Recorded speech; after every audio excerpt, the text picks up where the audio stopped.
What is Pythagorean's theorem? I don't even remember. I don't know either. A squared plus B squared equals C squared. Oh, that's shit. They're right.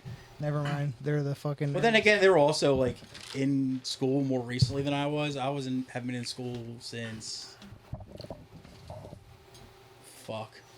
98. That's insane. I forget when the fuck I graduated high school sometimes. That's the dumbest thing I've ever heard. It is. It's fucking terrible. It's stupid as hell. Dude, my 10 years coming up. Is this year? My 15 is this year. Oh, shit. Yeah. I don't think I want to go to mine. I didn't go to mine. Yeah, fuck that. I'm not I don't going even. to that shit. I don't even think mine happened. I don't Actually, give a fuck. Those things do happen, Yeah. but they're like not. They're not like they are in movies. They're not. Yeah, they're not reaching out to anybody. No. You gotta like still be friends with the people who. They all, it's like I didn't have any fucking. my friends. 10 me. year. It's fucking stupid. My tenure, it was done through a Facebook group. Probably And, same. I wasn't in it. They reached out to me. This is back when I still had fucking Facebook, and they were like, "Oh, we're having it at Timothy's over in Newark, that bar." And I was like, I'm not going to that shit. But this girl I was dating that worked with me, she went to the same high school as us. She was like, let's just go. Walk in. If it sucks, we turn around and leave. I walked in, and I saw a bunch of people line up at the bar. I was like, I didn't like that guy. I didn't like that girl. I didn't like that guy. I didn't like that girl. And we were there for like 4 seconds and just went to fucking Taco Bell. It was like way better use of time than fucking... Dude, the fucking SNL skit with Shane Gillis, dude, being Forrest Gump. You see that one? Yes. I didn't Shit watch it. fucking good. What the fuck did he do? Hey, fucking Gump. Yeah. I love him. Welcome to the Irrelevant Literate Podcast. I'm stupid. He's also stupid. With us today is Delaware's death metal band. The most prolific. The most prolific. Because the other Delaware death metal bands don't do shit. SplatteredSpine is here. Kyle and Zack.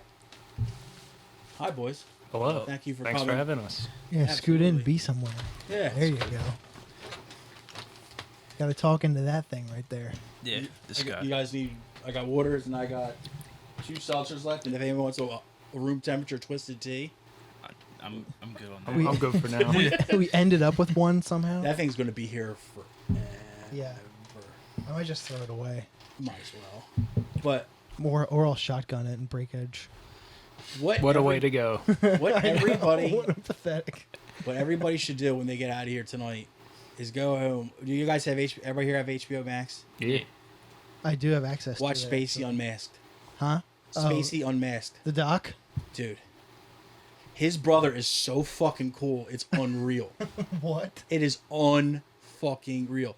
First of all, they're from like either Iowa or Idaho. The father of the family was a straight up Nazi. I'm talking like Hitler pictures on the walls, like Nazi like memorabilia all over their walls and stuff. Was like didn't believe in the Holocaust and shit. Total fucking psychopath. And so they start off. That's like the soft part of the beginning. You're like, oh, this is well, Kevin grew up here. And Yeah, it's like, where no, can we his go dad from- was a Nazi sympathizer who didn't believe in the Holocaust and raped his children. You're like, Jesus fucking Christ. And then they show his brother, and he is the coolest looking dude in the world. This dude, he's his older brother, so he's probably in his 60s, is Idaho's Rod Stewart impersonator. No shit. And like he's known statewide as like being the shit as impersonating Rod Stewart. Damn, he made it. It is fucking insane. It is the wildest goddamn, one of the wildest fucking documentaries I ever watched. I don't even care about Kevin Spacey. I just want to learn more about his goddamn brother. What's his brother's name? Randy. Fuck. Oh, no, actually, it's not fucking Spacey. Their last name's Fowler. He Oh. changed it to be all Hollywood and shit. I'm like, pfft, Well, nerd. Like, yeah, but it's funny. It's like all this horrible shit, like, about what he did. Because, yeah, he did some really horrible shit, but you're like, his brother's pretty fucking chill, dude. his brother sounds awesome. Oh, dude, he's got, like, the fucking Sonic the Hedgehog haircut. The feathered fucking haircut? jackets. He's got, like, these what are they called? The veneers? Veneers. The whitest teeth I've ever seen in my entire life. Dude, they're insane.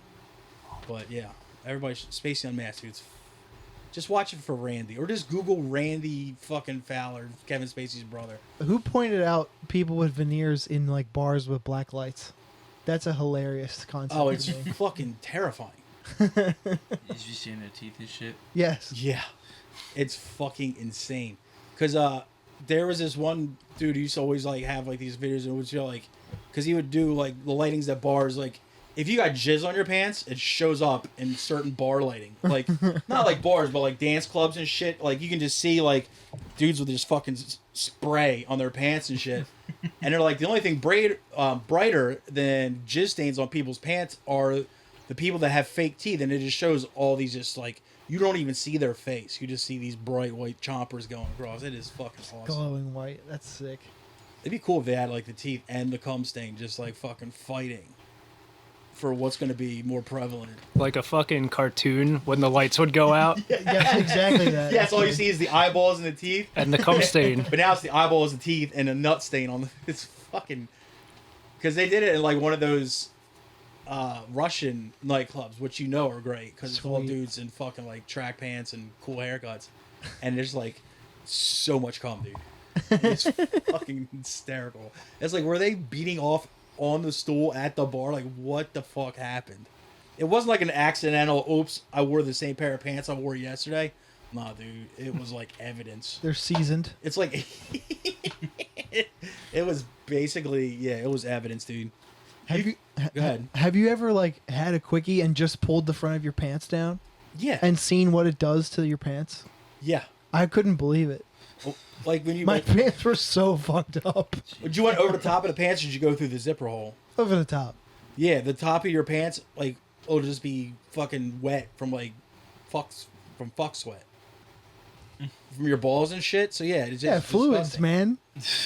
I got a quickie in with a girlfriend before I went to work once, and this is back when I was cutting meat at ShopRite. What a mistake. Yeah, that was a bad idea. Not the quickie, but just Really the. bad idea. Because I had to wear khakis to work. So yeah, you can't. So- You can kind of hide fucking fuck stains with jeans and shit, but no. My work pants are always black too. It's easy. They're really easy to fuck up with like white stained sex fluid shit. Ugh. That's disgusting, Tom. This is a disgusting conversation. Hey, you know, What are you gonna do? life gets in the way sometimes. Ugh. So you guys never have cum stains on your pants before you go to work? I recently pissed my pants at work. That's awesome. I've done that before. Well, I didn't too. piss. I didn't piss my pants. I pissed on my pants. I sat down to shit and pissed out of the toilet into my pants. fucking hate when that happens, dude. Yeah, I'm with you on that, dude. I feel your fucking pain on that. Oh, it's pointed just the wrong way, Yup. and it comes up through the crack of the toilet. Yep. But you don't know until you look down, or you pull your pants up and you're like, "What the?" Or you just hear it. Yep. Just a pitter patter. You're like, oh, fuck That's me. the worst, dude. At work too. God, I feel your pain. That Wait, sucks. what do you? You don't have to say what you do for a living here, but is it a place where you can get away? So I'm only around my coworkers first thing in the morning, and this was first thing in the morning. I came out of the bathroom with my back to the wall and just like, whoop. Well, the thing is, like, if you have mostly male coworkers, Yeah. and you're like, guys, you'll never guess what just fucking happened, and you relate that story to them, I'd say 5 out of 6 and be like, oh, that shit fucking sucks. And then the one guy will look at you cross-eyed, but fuck him anyway, right? Mm-hmm. But yeah.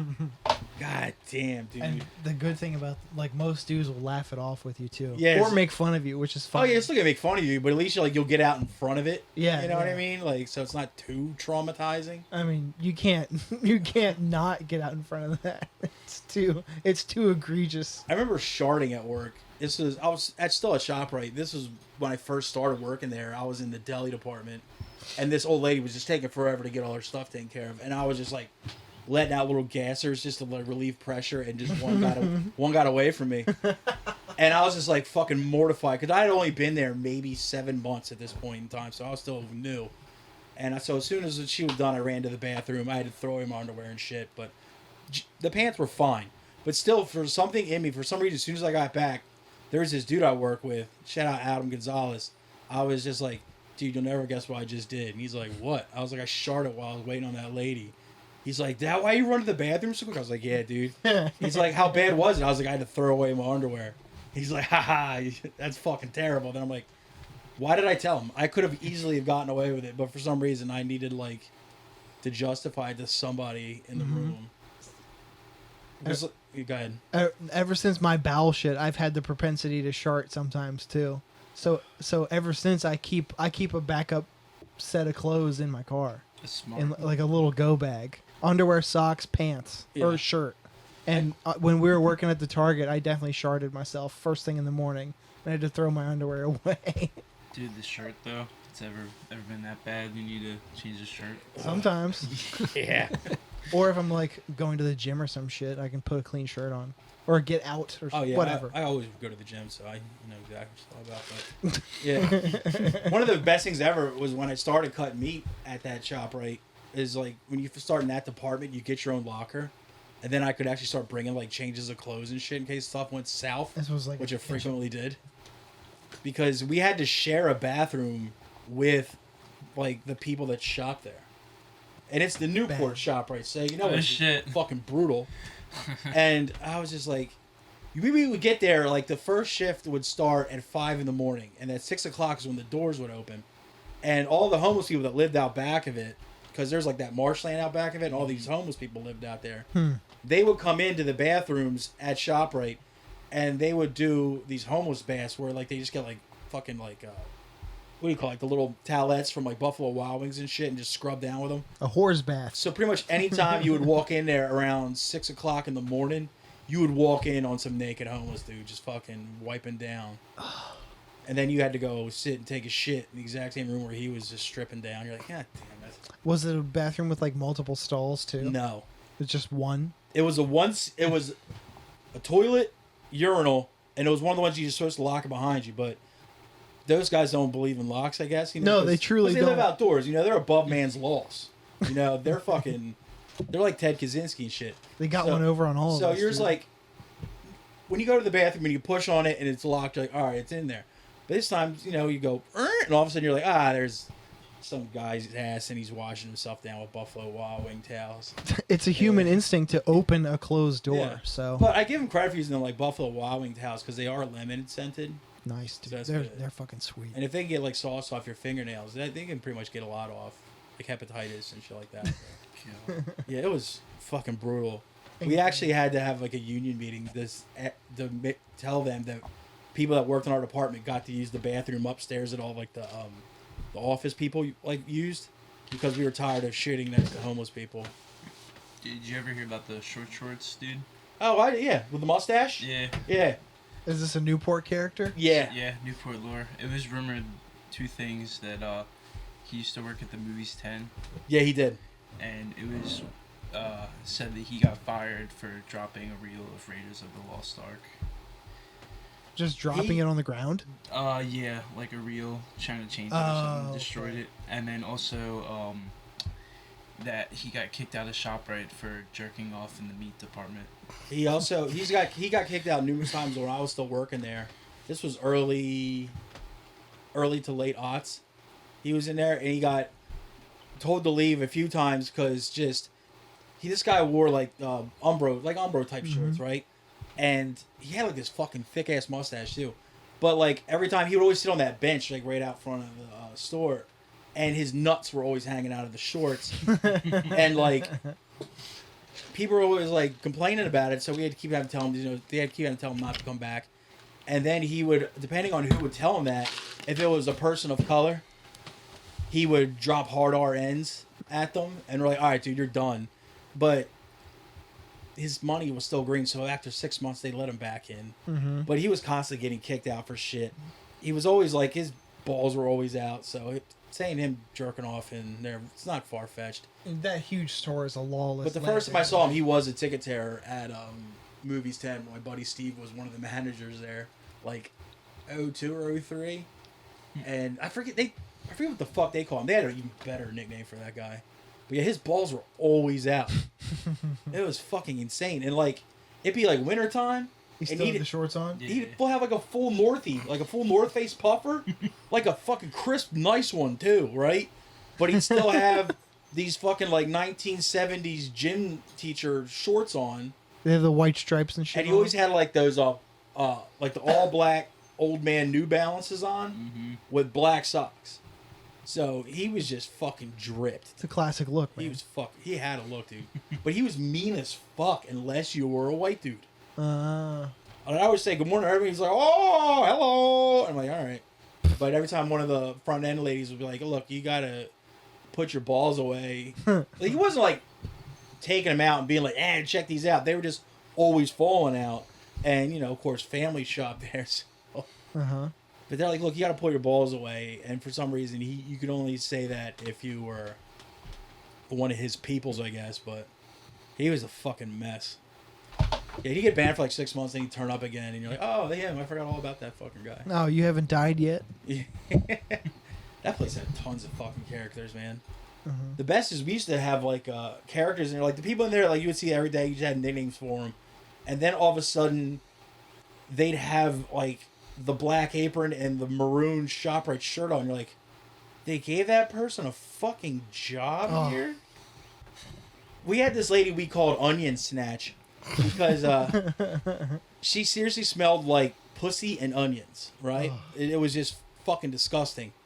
And she always walked like hunched over a shopping cart because like, I guess it was just pretty much keeping her up. She was like using it as a walker. Yes.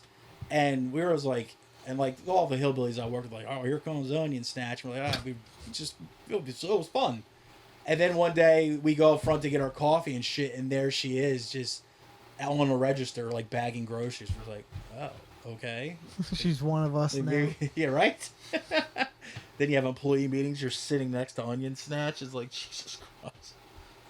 Oh, fuck. That's great. Oh, Onion Balls, not Onion Snatch, but Balls guy, the shorts guy, was actually arrested because he refused to leave that Wisfist bank that's in there. Yeah.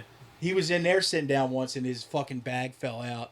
And some young teller, I think she was probably only like early 20s, complained about it. And then he just fucking unloaded on her, just like calling her like, you fucking cunt. Just like everything out of there. And like loud as hell so you could hear him on the other side of the store. And he was banned from that Wisfist. I don't even think he had an account there. I think he was just chilling in one of their chairs that they had. But it was fun. That was a fun job, to tell you the truth. I ain't gonna lie. Newport, I believe it. Oh, yeah, dude. That ShopRite is fucking huge and lawless. It was fucking awesome. I remember one of my last days working there. It was like a July, and some dude tried to sell me a fucking Carhartt jacket in the front of it. I was like, yo, you need a Carhartt, right, man? Let's get him out that season. I'm like, dude, we're going into 4th of July weekend. He's like, yeah, but it's a black one, not the camel ones you see everybody got. Oh, good. I was like, granted, Carhartt's a good fucking jacket. Don't get it fucking twisted. But I was like, look, dude, I don't need that shit in July. But thanks, though. You had it like, it was like in like the fucking shrink bag and stuff. You like, should have gotten the off season. You fucked up. I'm telling you, dude. If you would have hit me in like fucking December, I'd be like, how much you want for that shit? Well, obviously in December. Yeah. You gotta plan ahead. Yeah. You don't plan that fucking far ahead. What you got? Today? What you got? I got a couple things today. What you got? Well, I was hit up specifically by our mutual buddy Adam. Which one? Adam Swiatowski. Right? Swiatowski, yeah. Yeah. He's got an Ambler show coming up that he wanted us to plug. Oh. So I said, absolutely, I'll do that. He said the first Philly hardcore show for the Yard in Ambler, PA, Friday, June 7th, 6:30, $15 or $10 with a student ID. He said, come out, skate, mosh, and see NYC Shootout, Silent Us, Conduit, Jackal from Massachusetts, and God Instinct. Huh. It's a solid show. I like that place. You guys ever go out there, the Yard in Ambler? Yeah, I went to one show there. Yeah. Did you play it? Or have you played it yet? Nah. It's kind of awkward there, though. Skate park shows are always kind of awkward. It's a skate park. Yeah. We were just talking about skate park shows don't always hit the same. I feel like they can be dope though for sure. They can be, but so can anything. Yeah. There's something about a skate park. I don't know what the fuck. It doesn't lend itself to music, live music. It's too big and open. I don't know. And then it's hard to play when you're like standing on a ramp. Yeah, I've played good like warehouse shows and shit. Those I don't know. Yeah. Then also. Well, Adam does really good sound at that place too. Yeah. Yeah. Well, this is Adam we're talking about. Yeah, he's very fucking takes it very seriously. And then, what's the date of that? June. No, the friggin' Capsule 9 show coming up. Oh yeah. Sunday the 26th. Yo, it's Sunday. It'll have happened when this episode comes Oh, out, shit. but it's coming up. But we plugged it last week, so Oh hell yeah. Word. fucking Capsule 9, Concealer first show. Is that Andrew's band? Yeah, Yep. Little Andrew. new band. I hope everybody wears concealer in that band while they play. Like, those guys have no blemishes. No, that looks great. Beautiful. And the day of this episode at Auto Bar is Brain Tourniquet, Putrescine, and Ooh. Retain. Yo, Oh yeah. 8 o'clock, $12. fucking Putrescine's so good. I know. I Brain Tourniquet's pretty fucking sick too. Shout out Crim. Yeah. absolutely. What Lanky a little son of a bitch. what a god. And that's it. That's it for that stuff. Maeve just announced the lineup of the third Get to the Point show, but I don't have it with me right now. Oh, That's- help us. No, but that is Saturday, June the 8th. Nice, dude. Comedy Sports Theater, 9 o'clock, BYOB. Let me ask you guys a question. Speaking of shows and stuff, this past Saturday, Cancer Priest played up in Pennsylvania, and Tom went up with me, and he gets there. You know, we get there when the second band's going on. You know, and he's just outside doing whatever, and then the third band's setting up, and he's like, "Hey, I'm gonna run the Wawa real quick." I'm like, "All right, man, cool." And we go on after the next band, and then when we finish, like then that band plays, the Lunar Blood from New Jersey, very good black and death metal band, and then we play. We have a decent set, and I come outside and I asked Tom, I was like, "Oh, how?" I was inside when you got off. I was like, "How did we do?" And he's like, "I don't know. I decided to go to the gym and work out." He drove all the way to Lansdale, Pennsylvania, to just go work out instead of actually watching any bands. Did you go to Planet Fitness? no, anytime. Okay, word. But same You concept. don't have to take him up on any time. Huh? You don't have to take him up on any time. What? Exactly. But I had a good enough time hanging out with everybody who was at the show outside. Didn't pay to get into the show. You wouldn't have had to pay anyway. It's happened before. I would have gotten you in. I don't know. You've said that it actually happened at the yard one time. I got you in at the yard. I got you and your girlfriend at the time in. Nah, they made us both pay. Then you fucking got in for double pay. I know I fucked up at Shamrock. Well, I chose to pay Austin. Okay. I did that because he tried to just push. He was like you're good, and I was like nah, I'll pay. Don't worry about it. Yeah. That shit's appreciated, but it's also like, I'm not supporting if you're letting me in for free.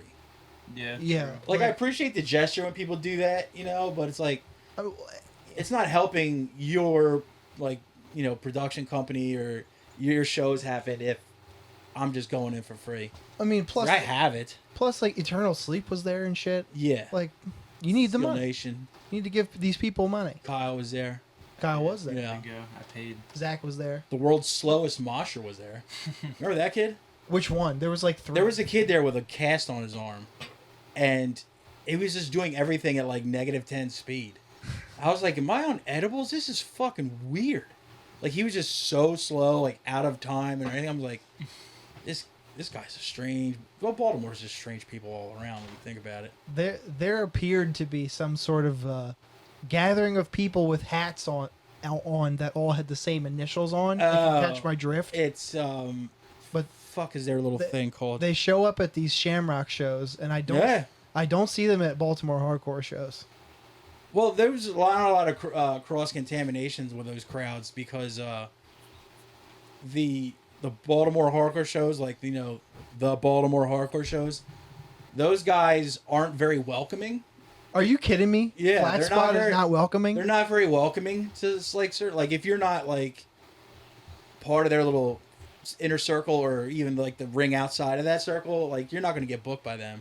I don't know, man. I'm not buying So these it. other kids, like these younger kids, they're mostly into like stuff like beat down and death. They're into metal mosh metal. and stuff like Let's that. Let's And- call it what it is. And they're like, all right, well, we're not really welcome where you do things. We'll fucking have our own thing out there in Timonium, and they're fine with it. So Whatever the hell it's it just is. weird because it's like Baltimore. It's a decent city, but it's not like a huge metropolis. Like, Baltimore, why fucking split it down the middle like that? Baltimore, as far as bands are concerned, is like a D market too. Yeah, I mean, you can easily just go to DC. And even Yeah. like Honestly, though, DC kind of stinks nowadays too, depending on what kind of music you play. yeah, DC is like a C or B market. Philly is an A market. Yeah. So if you're going anywhere between New York City and somewhere beneath New York, it's dumb to not do. What the to hell not is do their Philly little hat instead. crew? It's like East Coast Mosh Crew or something like that. I knew But it was. they're all like mad young. Like they're very, very young. I know one of the dudes. And then- they're all sweet and just young guys, just fucking. They're doing their thing, They're you just- know. they're just moshing. Yeah. He just literally shows up for every band, moshes for every band. Yeah. They're just moshing at shows, so I Yeah. don't give a shit. Yeah, but if like the other crowd's not really being welcoming to you or really rolling out the red carpet saying, "Hey, other guys, come hang out here and we just do it all together." I mean, like you're gonna have to do your own thing or just do nothing. You know, they show out for Shamrock shows too. Yeah. They're always there. Well, Austin's always had his own little like group of people that come out to all the shows he does there. All them free state shows. Yeah, like, and they don't come out. They just come out because there is a show. Like, they could be fucking whatever's playing. They're like, oh, there's something to do on fucking Friday or Saturday. Let's go do this. Mm-hmm. And honestly, and there are a lot of the real younger kids. Like, maybe they have like parents that are like, oh, you're not going into Baltimore City. Yeah. You know what I mean? So But if you're in fucking, you got to stay out in like fucking Timonium, Towson, or wherever you're at. if you got to get on 695 to get there, maybe Yeah. so. So it's just goofy that like, yo, both of you guys could really benefit from putting things together, but one group's just like, nah, we want to stay with our lane of cokeheads. You know, it's goofy. Austin rules, Ducote rules, and the shows Yeah. they do are fucking fun, and they actually care. You know, Duco does rule. Yeah. But I think they're bringing back that Mosh Against Addiction Fest too. Nice. I Yeah. always enjoyed those. Yeah, those are fun. They were fun to fucking play too. But I think he's combining it with wrestling somehow. Whatever. How he does it, I don't fucking know. But if someone's doing suplexes while like some like sweet band's playing off the side, I'm stoked on it. And Fuck yeah. that's fucking sick, dude. That's fun, dude. But yeah, I think the last one we had was that one that was in like a hotel ballroom, Mhm. and Internal Bleeding was the It headliner. was a conference. It was a conference room. I was Yeah. there. I was there. Yeah, we played. I think this Saturday. And I think Internal Bleeding was the Sunday. I think that was the last Trauma X Queen show. I'm trying to remember the lineup. There was tons of bands. I'll never remember all of it. It was pretty much every Maryland local that was active at that point in time Mm-hmm. was on those shows. Like all like from like the faux nu metal bands to the deathcore bands to the like the punk style bands. All of it was just that, and it was just funny that like the headliner one night was just Internal Bleeding. I was like, all right, that's what's up. Damn, I want faux right now. Shut up. I brought a Kyle story. Oh Today. God. Oh, shit. This is where I read a little bit of news. Do you think we should get all the Kyles and all the Tylers and make them fight each other for dominance? Texas tried to do that. Oh, okay. 706 people named Kyle got together in Texas, but it wasn't enough for a world record. Oh, Guess where it was?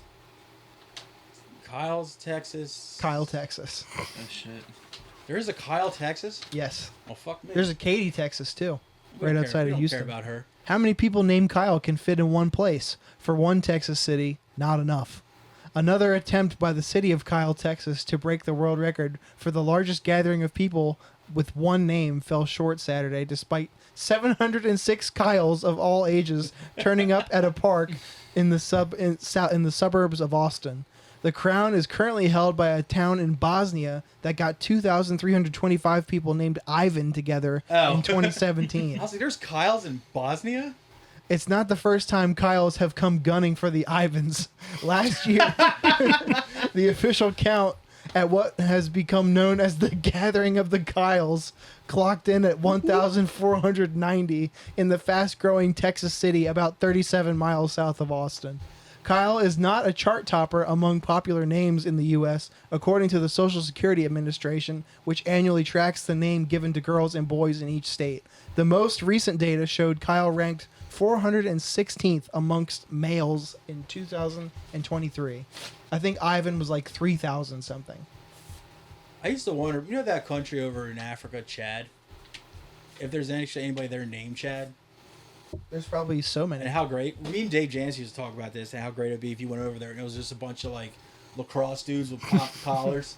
It's like, yo, bro, welcome to chat, dude. Like, come get you, like, just come sit down. It'd be fucking hysterical. Come have a peach twisted tea. Yeah, it's like, how come all of a sudden we went from desert to, like, in-ground pools that with like pavement around it? Like, what the fuck is happening? Can't tell if they're fireworks. Seashell necklaces and You shit. can't tell if they're fireworks or gunshots. Yeah, I think those are gunshots, dude. Damn, Delaware is full of fucking Kyles and Tylers, though. Straight up. People need to tell their moms, and they're like, "Hey, you guys need to pick new names." It's fucking insane. Let's leave the YL names out for a little bit, just for a second. Even Lyles, get them out of there too. Just by and Miles, they all have to go, dude. We need to stop with the aisles. No more puns. I'll say. There's a. God damn it. Go on now. There's only one Lyle I want to hear from. I know that's right. That's Lyle. Lyle Crocodile? Yes. Flies flag. Sure. Bam. Well, There it is, dude. Look at it. well, that's backwards, so can't fly. Fuck me. Lyle Crocodile. That's just a white blanket Look to at the that, dude. camera. I'm trying to show these guys first. Look at him. He's just fucking in the tub Shit. singing songs and shit, Fucking dude. rules. I'm gonna hang this over here, like. Go ahead. Keep going there, Thomas. It'll block your face there. Good. Good. No one wants to see that shit. A judge has ordered an Alabama driver to apologize or face jail for telling an officer, "Get your ass out of the way." An Alabama man told a police officer, "Get your ass out of the way," after he was ticketed during a traffic stop last year. Says he was ordered by a judge to either apologize to the officer having cursed at him or face up to 30 days in jail. But Reginald Burks said he is prepared to sacrifice his freedom because he believes his First and Eighth Amendment rights have been violated. He contends that freedom of speech has been imposed upon and that he is facing a cruel and unusual punishment. While Alabama law prohibits using abusive or obscene language in public, Burks has not been charged with disorderly conduct, and he does not believe the word ass is barred under the law. It's not a curse word, Burks says in an interview Monday. It's in the Bible. That's that shit you used to use in school when you get caught cussing. Uh-huh. Hell donkey. is all over the Bible. Yeah. On December 13th, approximately 7:38 a.m., Burks was stopped by a police officer in the small town of Ozark in southeast Alabama while he was taking his son and daughter to school. This is Reginald Burks. He's a real one for that, dude. Oh, absolutely. Oh, hell yeah, dude. He's a soldier in the Look fight at for his- Dude, he's the fucking the man. fight for freedom. Burks, who lives in Skipperville, about 10 miles from Ozark, said he had gotten out of work at 4 a.m., slept about 2 hours, and woke up to get his kids, who were 14 and 8 at the time, ready for school. Burks said the officer pulled him over and told him he had been driving above the 25-hour speed limit without being specific. Burks told him he didn't believe this to be true, so he asked the officer how fast he was traveling. The officer told him that his radar gun was broken, so he used the cruise control on his vehicle to estimate Burks' speed. Burks said he told the officer he didn't find that a credible approach to just write him a ticket. After writing the ticket, the officer stood in front of Burks' car. He was standing there and just wouldn't move. I asked him politely at least twice. I said, "Sir, step back, get out of the way," Burks said. He said, "You can go around. Go around." Burks responded, "Get your ass out of the way so I can take my kids to school. That's why y'all underpaid ass act so dumb." You just know his kids are in the back on. Oh! Yeah. Yes, if I was the 14-year-old son, I'd be fucking hollering. Doing what he's like, I bet you won't hit him. That's why y'all are underpaid, because you act so dumb. That's what he said. He drove off and apologized to his daughter for the exchange. The Ozark Police Department said Burks' case was no longer a law enforcement matter because the fine had been paid, but did not answer additional questions about the incident. Dude, that guy's awesome. He's real as fuck for that. I remember being a kid and my dad was taking me and my sister to school. We're up in Warner Elementary. And he got pulled over first thing in the morning. And he was just, okay, give me my ticket or whatever. But while we were pulled over, somebody driving by was like, "Fuck you, cop!" I was like, Jesus, this is awesome. I love when people yell at cops like that. Because if they're pulling someone over, they're not going to jump back in the car and chase you. Yeah, I've always made that case. Yeah. I don't have the balls to try it. And I'm still a fucking coward at heart, but shoot. I like doing it. I like flipping them off. because again, they're not gonna come catch up to you. Could you even get like in trouble for flipping off a cop? I don't know that you can. I just saw a video of a girl get arrested for flipping off a cop. Like, what was the? Really? Yeah, they pulled her over and said that like she changed lanes without signaling and then arrested her. And then they caught the cop on his body cam being like, yeah, she flipped me off. So I did it to get back at her. Oh, what a fucking what a herb. Like, if you're just sitting there like doing like perfect speed limit in your lane, not fucking around at all, and just like as soon as you go by, someone's like, "Fuck you, pig," and just like that. Like, can they really do anything to you? I don't think so. Well, they'll shoot you, obviously. You know that hasn't stopped them before. They have they do have the freedom to do whatever they want to do. Yeah, but still. In the eyes of the law, I don't know that they have. It would still be grounds funny to though, go. even if I did get shot for that, just knowing that the body cam footage would exist of that cop just like serving someone a ticket, and you just hear in the back like "fuck you, cop." And, like, I still got him. Like, it's still on tape. Yeah, he's still got. It's no still matter on what. tape, dude. Yeah. Jesus Christ, dude. Let's see. I got one more story. What do you got? The New York City Mayor Eric Adams proposes immigrants as a solution to the lifeguard shortage because they are such excellent swimmers. Oh God, dude. Jesus Christ. New York City Mayor Eric Adams suggested immigrants as possible. Yep. He was asked at a briefing Tuesday if lifeguard staffing at the city's pools and beaches would be an issue as Memorial Day approaches. Adams responded by asking the reporter to imagine if the city could expedite work licenses for migrants and asylum seekers for jobs that are in high demand. How do we have a large body of people that are in our city and country that are excellent swimmers and have the same time we need lifeguards, and the only obstacle is that we won't give them the right to work and become a lifeguard? The city's deputy mayor for Health and Human Services, Ann Williams Isom, said there are more than 197,000 migrants in New York City and 50,000 applications for asylum. So we all we have all these eligible people waiting to work with the skills we need to fill in the jobs, but we're unable to allow them to work because bureaucracy is in the way, Adams said. That just does not make sense. Adams also referenced other in-demand professions, including food service workers and nurses, that migrants could be fast-tracked to work in. The mayor's office did not immediately respond for further comment. There are 560 people who qualify to be lifeguards in the city this year, as opposed to the 364 lifeguard qualified people last year, according to the New York City Deputy Mayor of Operations, Mira Joshi, who was also at the briefing. There is a national lifeguard shortage in the U.S., according to the American Lifeguard Association. The pandemic is partially blamed by the group, which says COVID eliminated training opportunities and it created a perspective that lifeguarding isn't an essential job or career.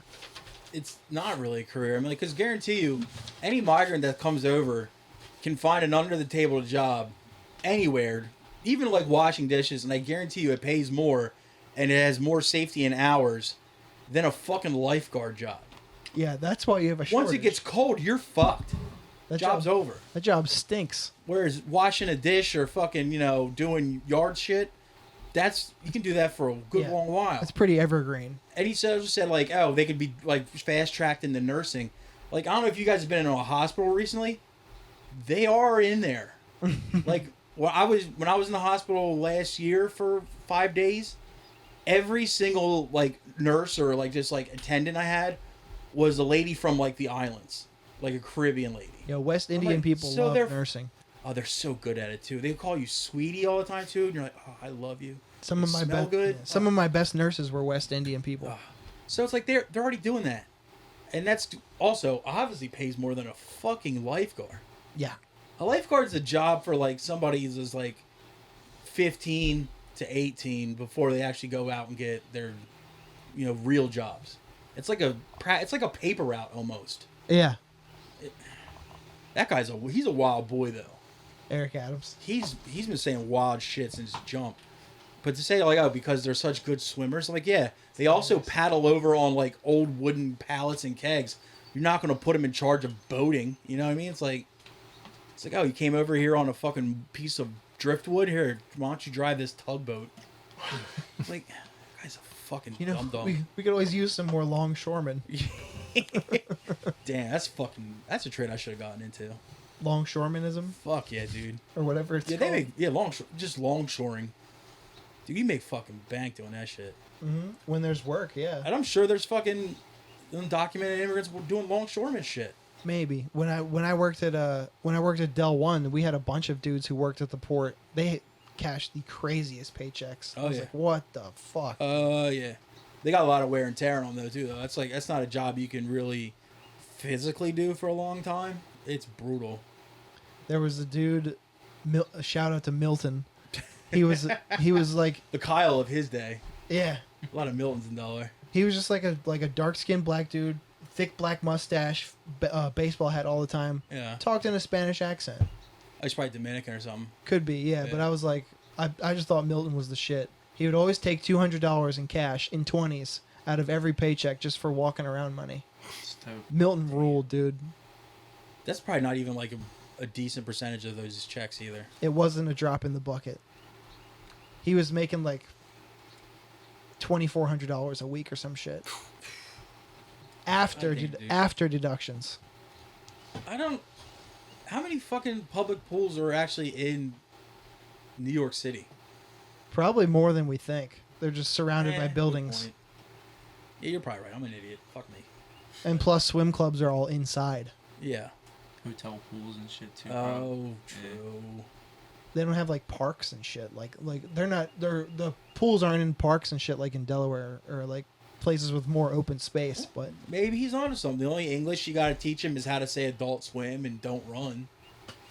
That's pretty sick. Yeah, why don't we move to New York and become fucking lifeguards, dude? pass. Why? I'm not going to do it. You're laid off. What the fuck else do you have to do? I have other stuff to do. No, you don't. I do. You tell me you're bored all the time. That doesn't escape. I'm bored when I work too. You don't want to paddle around in our little suits together? I don't. Being little wet guys? Oh, dude, I thought you were into fun. I'm not saving somebody by the likes of you. You're coming across like a real Tyler right now. Got that real Tyler energy, dude. Oh, fuck. And that's all I had for news though. Ugh. So, what the fuck? I blanked. Fuck me. God damn it. Do you have the Talk about the fucking band or something that's sitting here. Yeah. So, Kyle, you're a fucking one of those annoying dudes that can write like 37 songs in about an hour. Because I remember I met you. It was in Mullen's basement, and you wrote like 3 songs in one band practice back when you were doing Shadow of Lies. Oh yeah.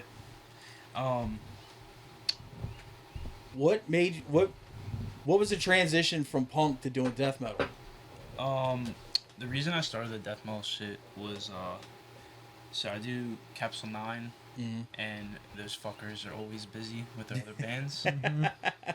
And I would say like quarantine, I got into a lot more death metal, Yeah. and that's kind of where I got inspired to want to do some shit. Me and the guitarist Mike started meeting up and just like demoing shit out on a computer for a bit. And you're like, shit, I can write these riffs. This is great. Yeah, pretty much. I don't know, just wanted to do something different, really. Yeah. Well, you have checked a lot of boxes as far as Yeah. music is concerned already. I respect the shit out of that when, like, instead of doing, like, 7 hardcore bands, 7 metal bands, it's like each band, you know, is its own thing. It's a different thing. It's like, let's try this. Let's try this. It's like open avenues all around. Do you still do the band, Dolphin Hotel? Nah, That just kind of dried up? it did not. That's a Did shame. not- That was fun. Didn't last quarantine. That fucking happened quite A lot of bands didn't. I'm stoked right now on death metal in Delaware because a lot of bands are starting up, turning up, and it's actually starting to like you got some venues will do it, but what I think honestly the best thing that would be for death metal in Delaware is for a good all ages place that would have let it like, you know, actually let death metal shows happen there more often instead of having to rely on places like Bar 13 where it's 21 up and Stinky motherfuckers, dude. yeah, sketchy people. Yeah. like, don't get me wrong, we played a death metal show there with Bloodsport and Hematoid, and it was fucking great. But Hematoid's sick, dude. Yeah. Hematoid is so We played fucking good. our first show with them. They are great dudes too, really good dudes. Really nice. OS as fuck. I talked to them after their set on our first show, and they were like, I was like, well, how'd you guys meet? They were like, we all go to college together. I was like, fuck, I'm old. Yeah. They all go. I think they all went. What's the fuck's it called? It's called. I think it's called like the School of Rock, or whatever. Like one of those like music school type places. Are they young kids or something? Yeah. Ah, yeah. School of Rock is like a 18 and under type I shit. feel like the oldest think. one's like 22 or something. They are young dudes, but they fucking are great. And it was funny because the rest of the show was Cancer Priest, Bloodsport, and the headliner was this old New Jersey death metal band, Supremia. So all of us were in like, I think the youngest other person was Rich from Cancer Priest, who's like 36 or so. Yeah, he's a little older than me. So, and everybody else was like in their 40s. Rich also stinks though. Poor Rich. But yeah, so like they were like babies compared to everybody else. It was just funny watching them navigate around like North Wilmington weirdos and shit. But yeah, like because there's a lot of cool shit going on. We got SplatteredSpine now. There's fucking Wounded. Wounded's awesome. I caught their first set this last week. Tuesday. I wish I was there. It's so annoying when someone that young is coming up with such cool shit. You're like, fuck you, dude. Liam, I think, does everything. Yeah. Except for the drum programming. I saw at the fucking the birthday party I was at for my dad and our family friend. There was Wounded played? there was a food truck there, and one of the employees had a Wounded shirt on from that show. Fuck No, I yeah. was like, dude. damn, there's a metalhead in there. Hell yeah. I just think it's the funniest shit. Like, that he's fucking 14. He's coming up like with shit that the rest of us can't even write in like our 30s, 40s, or whatever. And it's like, I hate you, you little shit. But I love it because he's out there just fucking killing it, doing his own thing. I mean, who else when their first band they start at like 13 or 14 years old is like, I'm gonna start a fucking death metal band. That's rarely someone's first pick. Nor is it good. Yeah. Oh, never. No one's first band is good. I don't think any of us can look back on our very first band and say it was good. I know Fuck no. damn well I can't. I think my first 4 or 5 were terrible. I didn't get adequate until like the fucking 1999. Like, Jesus Christ, but... Yeah, but there's like a lot of cool death metal shit happening, and it'd be nice to... Maybe I'll fucking find a place to do it and just set up like a all Delaware-based or Delaware-adjacent death metal bands. Because there's a lot of Delaware-adjacent shit too that's kind of, if you rank, you gotta, what's the rule now? 2 people and it's officially a Delaware band, or is it 1 person now? One? It's always been one. I thought it used to be 2. One member from Delaware. They're a Delaware band. So Lifeless was a Delaware band. Yeah. We took Lifeless. Yeah. Yeah, okay. We took Agitator. We took Lifeless. We took all kinds. Oh of yeah, bands. it's Tyler. Yeah. Any band that Tyler has been in is a Delaware band. And 95% of them, he's like the sole Delawarean. Mm-hmm. Well, other than the old one. But yeah, there's just a lot of shit going on, and it'd be nice if everybody just pulled our resources and did a nice big Something session. in Delaware for Delaware. Yeah. Yeah. And Go I feel like you guys are on a show like usually multiple times a week at this point. Yeah. We've been playing a lot. Yeah, we're getting booked a little bit more. Yeah. Shit rules. It is fucking. It's great, and you're not just playing death metal shows. You're doing like death metal shows, hardcore shows, mixed bills. We've been getting booked with like beatdown bands, which is kind of funny. But I feel like they fuck with the death metal shit for sure. I think- yeah, definitely. I think Beatdown kids are like finally being like, yo, Dying Fetus is cool. I should listen to more bands I like think this. they always have. I think they have, but they didn't realize it or something. Tell you the truth, like honestly, some of the most open-minded kids you'll run across sometimes are those beatdown kids. Like you look at them, you're like, oh, this kid's kind of goofy looking, but they will on a show. It's like a mixed bill show. They will watch every band. What? Hey, mister, why you got that hat on underneath your hood? Yeah, exactly. But it's like, but they'll watch every band that plays regardless of style, and half of them are moshing for every single band, the entire set, and it's like, they're way more open. Like, you don't see them all like camped out front of the show Or while the s- band's playing inside. Or yeah, that they travel to get to the show. They pay to get in. They're not. Yeah. They're not standing on the fucking stage Yeah, either. nothing worse than a stage potato. Worse than a stage potato is when people are doing stage potato behavior when there is no stage. I was about to say that. Like, dude, we're on the floor Yeah. of a fucking VFW. Like you don't have to be next Yeah. to them in the corner. And like, I understand, like if it's when you do it in narrow venues, people stand behind the band Yeah. because they don't want to get kicked or run into. Yeah, It's like, safety's a different thing. but if we're in a gigantic gymnasium, it's like, just stand over there. The horseshoe is starting to envelop the band now. Yeah, it's like your girlfriend keeps kicking the cords out from back of the fucking cabinet, dude. Like, stop it. The horseshoe is becoming a circle. The horseshoe is so silly. The horseshoe is already silly, but the side stage bullshit has got to stop. Yeah. Especially if you're not playing. Well, death metal shows, as you guys can attest to, they don't really have that. Like, you'll have a bit of a horseshoe, but you'll still have like two or three rows of people that are still up front with their heads down, with their hair in their face, Yeah. like, doing this thing. You're Yeah, like, there's less so. I love those fucking. I love those Skull. people. And they're getting kicked in the back, and they don't give a shit. When people fall down, they pick them right Yeah, up. dude, they fucking just vibing, having a great fucking time. That show was Saturday, the one where you went to the gym for. There was just some weird Barney, like just up front, just drunk off his fucking tree. We're rocking like one of those flat caps, but the whole time, like, he's like right here in front of me, and he just keeps doing like these like little concerto like moves and shit with his hands.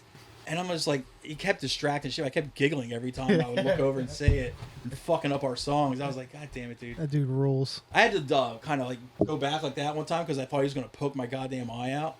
It was fun, but dude. But are you guys are going over just as well as on hardcore shows as you do on death metal shows? Yeah, I would say every show has been getting a little bit Well, more jeez. dope, doper than the last one, Yeah, for sure. You got good shit coming up too, right? yeah. Yeah. Like I'm especially psyched for that Mortician show. Oh, you guys are getting to play with Mortician? We're not on a Mortician. No, I'm having confused with somebody else. But no, the one in New York. There's like Mutilatred is on it. Oh, we're not playing that. You're not? Nah, I just shared it to support Damnation. Damnation's Yeah. playing. Mutilatred is a great bunch of dudes. Mm-hmm. We played a lot of early shows with them, early Cancer Priest shit. Oh, they're fucking great. We played a bunch of shows with them in Inoculation. They're a lot of fun. We play with add Mortician to your fucking bucket list of bands to play with. The most It would be a entertaining. dream. Oh my god, it was probably the highlight of the Cancer Priest career so far was fucking Mortician show in Philly. That Gutter booked. Were you at that? Well, I don't think we were even chilling back then. It was Mortician, Outer Heaven, No Reason to Live, and Us. This is dope. It was fucking sick, dude. And Mortician, the first song, they had a smoke machine, and the one dude just like stomps the smoke machine to get it going, and I guess something fucked up to where it wouldn't turn off. So it looked like the fucking venue was on fire. You couldn't even see shit. It was fucking funny as hell. But it was one of the best reactions we ever got. It's one of the best, like the most full rooms we've ever played to. It fucking ruled. Mortician was so fucking tight. I've seen him twice so far. So good. Yeah, for sure. I- It's scary. Yeah. Until you meet this bass player / singer up close, and you're just like, oh, Is he a little guy? the little feller. Oh, Yeah. Bless Fucking him. sweetheart of a guy, though. bless him. Really Dude, nice guy. Every time I've seen him walk around the shows, he just looks pissed the fuck off, dude. Yeah. He's always rocking like the leather vest, like the motorcycle vest, and like the Bandana just above the eyes. oh yeah, dude. Oh, that's old Cholo school. the fuck out, dude. That's but, OS New York shit. yeah, but they're fucking they're really fucking nice dudes. I was thinking of the fucking A Night of Beatdown coming up at the Shamrock. Oh yeah, we talked plugged about that it last episode, week. Yeah. It's 10 Slugs, Exit, and you guys and a couple other bands, right? Yeah. Scrutinize That's right. Yep. is on it, and Don't Start Now. And there's one more. God damn it. It's I'm really bad at remembering shit. If I had the flyer, I read it off the flyer last week. But Yeah. Exit fucking rules. I found out about They're them fucking sick. from you guys posting Yeah, about them. they're our boys, dude. Shout out Billy, Yeah. for sure. Where are they from? Jersey. Like north or south? They're from Jersey. I think North Jersey, Philly, and then I don't know if they still had a Philly member, but I think one of their members is from like Texas or some shit too. But their current lineup, it's all Jersey and Philly dudes. Yeah. You were posting about them, like I guess they just had something that came out. And I was like, oh, I'll fucking check this shit out. They're fucking heavy as shit. Dude, Billy beats the fuck out of his drums, dude. It's awesome. Nice, dude. Nothing. You That's should one, be. That's one thing that's a bummer about some death metal bands, is like they're heavy as fuck, but then you just see how light the drummers hit. You're like, come on, guys, come on. This is dropping little feathers on their snares, but That's how you get I've the broken speed. cymbals at one half of the Splattered Spine shows so far. fuck yeah, dude. Damn, dude. Fuck yes, dude. That could be a stick size problem. Could be. Are you fucking trying to punk him out, dude? That's fucked up. Making fun of the size of his stick. No, if your sticks are too big, they You can get fuck it, your Tom. cymbals You up. have a big stick. Just quit bragging. Jesus Christ. Yeah, but Mortician, dude. That was one of the highlights of I don't even any bands I've played with. Presented by Big Funny. It's Oh, Remorseless Trauma. Yeah. That's the other band. Big Funny. Do you know him? Nah, not personally. no. Taylor? Oh, He's a fucking- Don't starting on Taylor. Yeah, he's a fucking character, that guy. Yeah, dude, he's another dude. He, I knew like- I had it close. he by. loves getting in arguments with people on Facebook in 2024. I'm like, dude, you're not even like a grandmother yet. Why are you getting in arguments with people on Facebook, dude? Cut it the fuck out. I met him at the very first Iron Price show. It was at Art Space for that A389 fest. And I just didn't know his name, but I just knew he had no sleeves on his shirt, so I started calling him Sleeveless in Seattle. And I think I called him that for a good 2 years before I learned what his actual name was. It was him and Juggalo Jake were always hanging out. And Yeah, those- shout out Juggalo Jake, honestly. he's at every fucking Baltimore show too. I think He is. I don't know if he plays drums and Don't Start None, but he's in I another believe band. he is a drummer, yeah. If I Uh, remember correctly. and I hate this band name, but I love Jake so much. He sings for a band called Suck a What. And Iconic. he is one of the funniest people I've ever met in my entire life. This kid, he's a juggalo, right? But he's also, Yeah. for some reason, is all about Krishna. Wow. What a juxtaposition. Juggalo, Krishna, loves weed. This kid is fucking... He's wild. He's such a sweet little boy, too, man. He's the man. Baltimore has some fucking characters in there, but they're all just like, this is the friendly... For the most part. Or like the friendliest people. On the out... Like the suburban The surrounding Baltimore areas. Yeah, they're fucking just great places, dude. But... Oh, fuck. You got anything recording coming up? Any... Because he just released an EP. Yeah. Something in trails? Yeah. This summer we're planning to track like a couple more. Got like probably, I don't know, we're debating. We got like 4 demoed out, but want to do like maybe like 2 this summer. You gonna shop it around the labels and stuff? I mean, if they want, dude. If not, I mean, we'll just do it ourselves. It's kind Fuck like a yeah, lot of dude. people are just Let them doing it come to anyway. you. Yeah, we've been kind of talking like probably wouldn't do a full length unless label reached out. It wouldn't Yeah. serve you to do a full length without the support of somebody already. Yeah. Yeah. Plus, attention spans nowadays. Bro. Yeah. Yeah. It's damn near pointless right now. I learned that lesson way too late when you're like, just do EPs, singles, and stuff like that, because most people are giving up on an LP after the 4th song anyway, so just make it 4 songs. No, people literally have to be like clamoring for an LP Yeah. in To order already for be a it to fan. make sense. Yeah. Exactly. You don't get new fans with an LP. Nah. Now the shit is releasing 1 or 2 songs at a time. You don't make friends with salads. You don't get new fans with EPs. But Don't make what? you don't make friends with salad. You don't watch The Simpsons. Never mind. Oh, I haven't Tom watched. knows what the fuck I'm talking about. I haven't watched enough Simpsons now. What's your favorite season? I don't have a favorite season. We gotta talk Simpsons, man. My favorite episode is Mr. Sparkle, followed closely by Linguo. Those are my fucking favorites. I'd probably go 7 or 8. is around when my favorite episodes are. Really? Season 7 and 8. I love 3 a lot. Season 3. Between 3 and 11, The Simpsons are fucking great. On point. And then it just really starts to drop off heavy. One of my favorite skits of all time is the Flaming Moe's episode, where the bar is so fucking packed, and Homer's pissed off at Moe because he's selling the formula that he made up, or just acting like he made it, and he's trying to yell at Moe. He's like, "You just lost yourself a customer." And the bar is so fucking loud, and the fucking register just keeps cha-chinging, and Moe doesn't hear him, and he just keeps repeating himself. And he's just like, it gets to the point where Moe is just like, "Okay, you can use it." just completely just fucking disregarding everything he's saying. My favorite Simpsons line ever, I don't remember what season it was, but it was a season when Moe was babysitting Maggie Simpson. And he ended up losing her. And she ended up falling in with, like, Fat Tony and all those guys. Mm-hmm. And one of the lines is just, you know, so Maggie ends up going in Little Italy with all the gangster guys. And Marge goes, "That's it? The Simpsons are going to Little Italy." And Homer goes, "Okay, I'll get our little passports."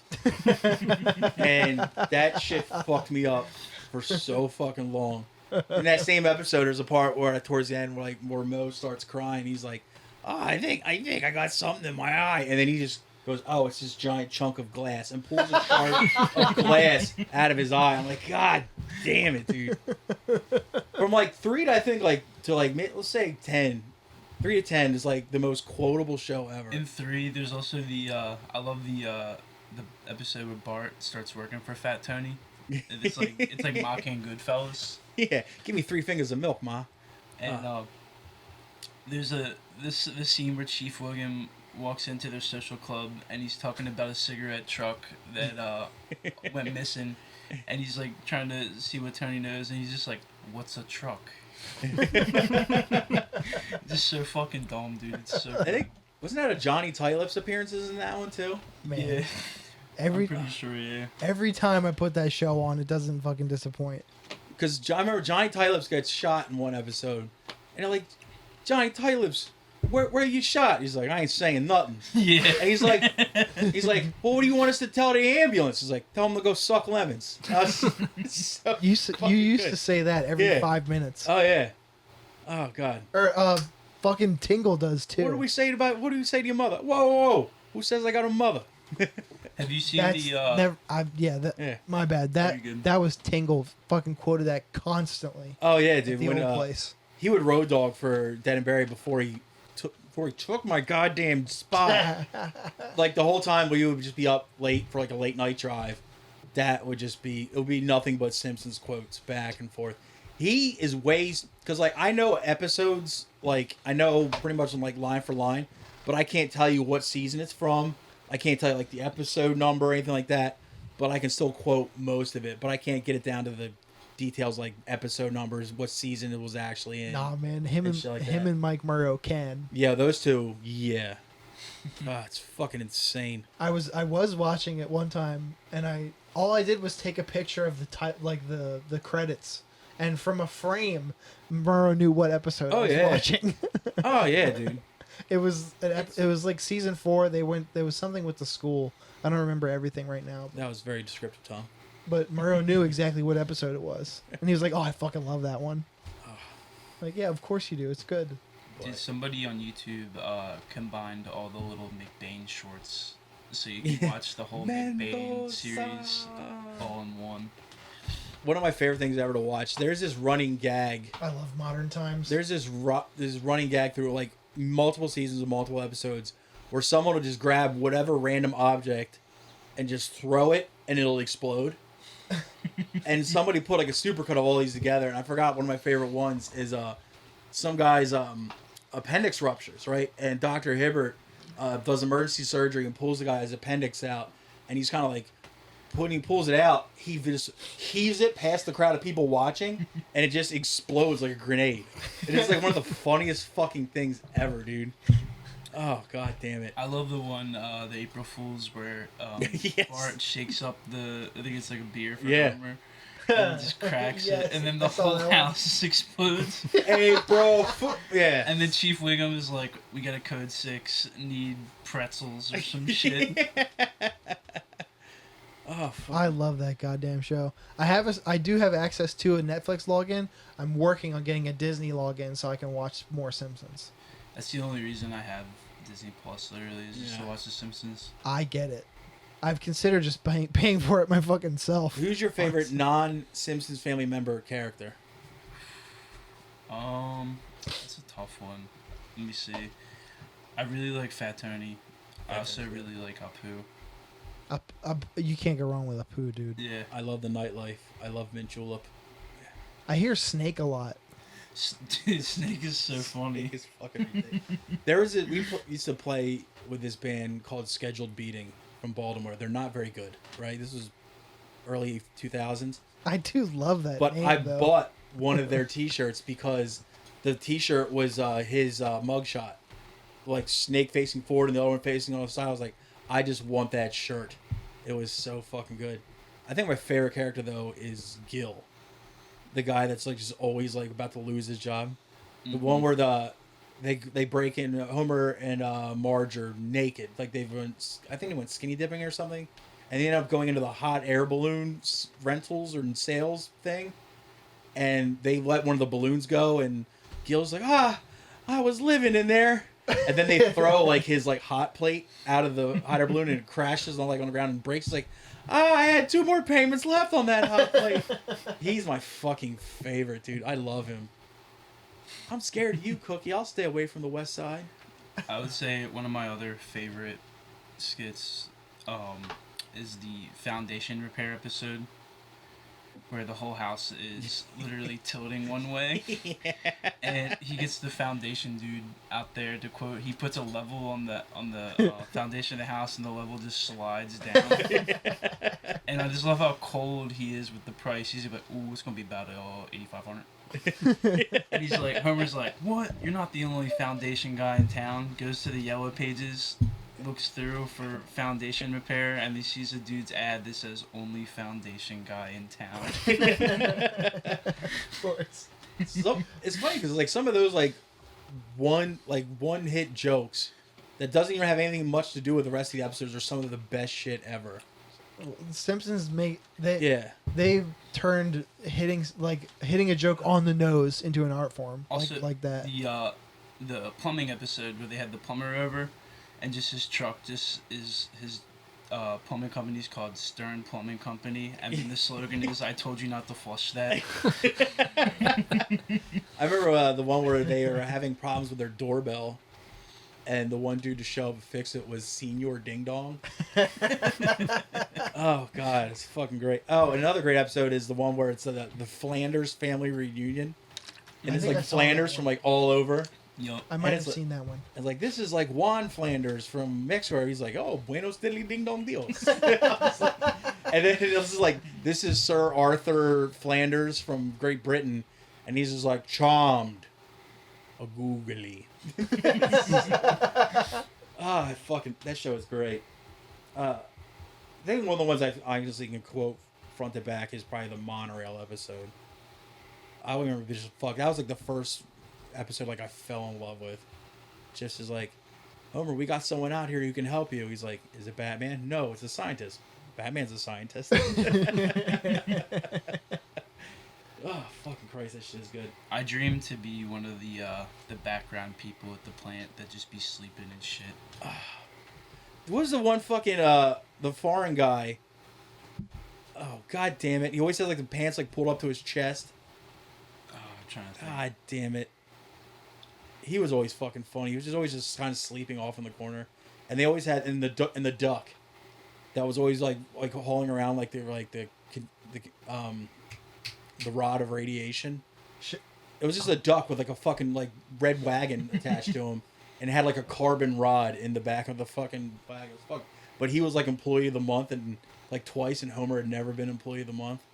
So fucking good, dude. I was just gonna say we could call in a Murrow Lifeline for that character's name, but Christ. my phone is indisposed right Yeah. now. Oh, we got a bit that we use for first time visitors to this podcast. Now, boys, Zach, Kyle, these are 12 of the hardest questions you'll ever be asked in your entire life. Oh shit. This is some of the, seriously, you guys need to really pay attention to these questions and answer truthfully. We'll know if you're lying. Oh. This segment is called Gripping Inquiries, and it's for the boys in Splattered Spine. Question number 1. Have you ever heard a dog bark and said, hey man, get a new act? My old dog Duke, rest in peace. R.I.P. Duke. He had the wildest bark, and I used to say that if dogs could smoke cigarettes, they would bark like Duke did. He's like rough. Yeah, little Boston Terrier. Huh. Aren't those the ones that always have like lung problems though? Yeah, There's rest like in those- peace. They have like a smush face, right? They're like a smush face dog, right? Yeah, Kinda. Oh, John Wren has them. They always have like breathing problems and stuff. Yeah. My old bosses. Like them are, and bulldogs. my old bosses are like a Boston Terrier like family. They have like the old company mascot is a Boston because they love them so much. Aw. I know you always gotta wash their face because like if you don't, the folds in it start to stink. Shout out Biscuit. Damn, man. Duke, Biscuit. Is Biscuit still with us though? Yeah, Biscuit's around. Oh, then fuck him then. It's still about Duke, man. I'm not trying to steal valor from Duke, dude. He was a Palomino one too. He's weird looking. You are. Oh. Correct answer, man. R.I.P. Duke. All right.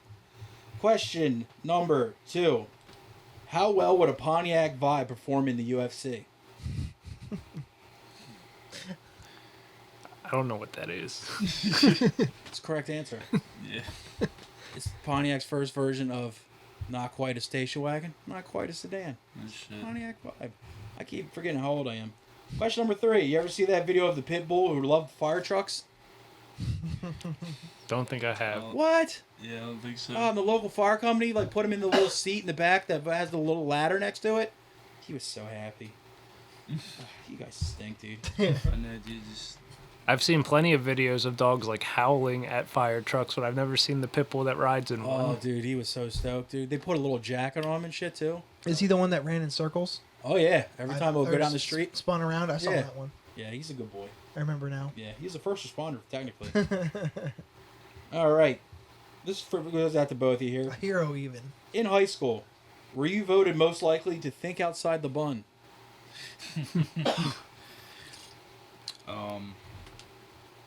Probably would have been if I had any friends. I used to live next to a Taco Bell and a Wendy's, and my fat ass high school self would regularly go to Taco Bell and get a cheesy gordita crunch, and then go to Wendy's and get a Baconator and put the cheesy gordita crunch inside the Baconator Damn. as my lunch several times a week. That's a fucking hack and a half right there, dude. That's galaxy brain shit right there. I actually just now figured out where the hell you used to live too. Because I was actually at that Wendy's like 2 days ago. Oh, I know. Taco Bell's not there anymore.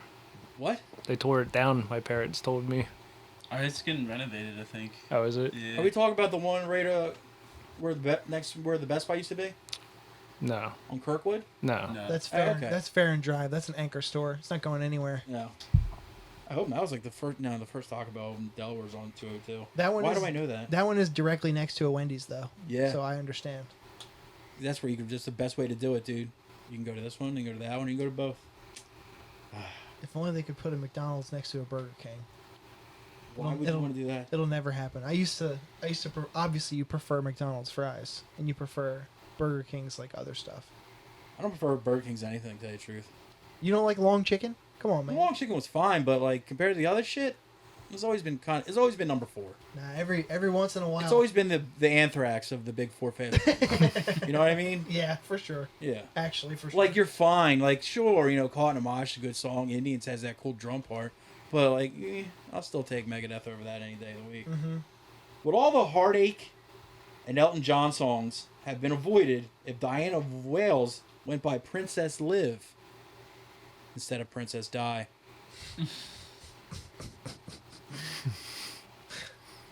Dude, I don't even know how to fucking answer these. Correct answer. Correct answer. All right. You think about them. I'm telling you. Where am I at here? Now, I don't know. This might go over like a fart in church, too. Too. bigger drain on society? Andrea Yates or people who still quote Napoleon Dynamite? Dude, I was literally just thinking about Napoleon Dynamite the other day. I was watching my niece's first dance recital, and we were in the same... Did you call her Tina the Fat Lard? No, I kept, like, thinking about the dude Don when he was just sitting in the auditorium watching Napoleon dance. I was, like, fixated on how that dude just looks so lanky sitting down. He just looks so fucking dumb. I would be funnier if you said, I was thinking of Andrea Yates and her drowning her 5 children. All right.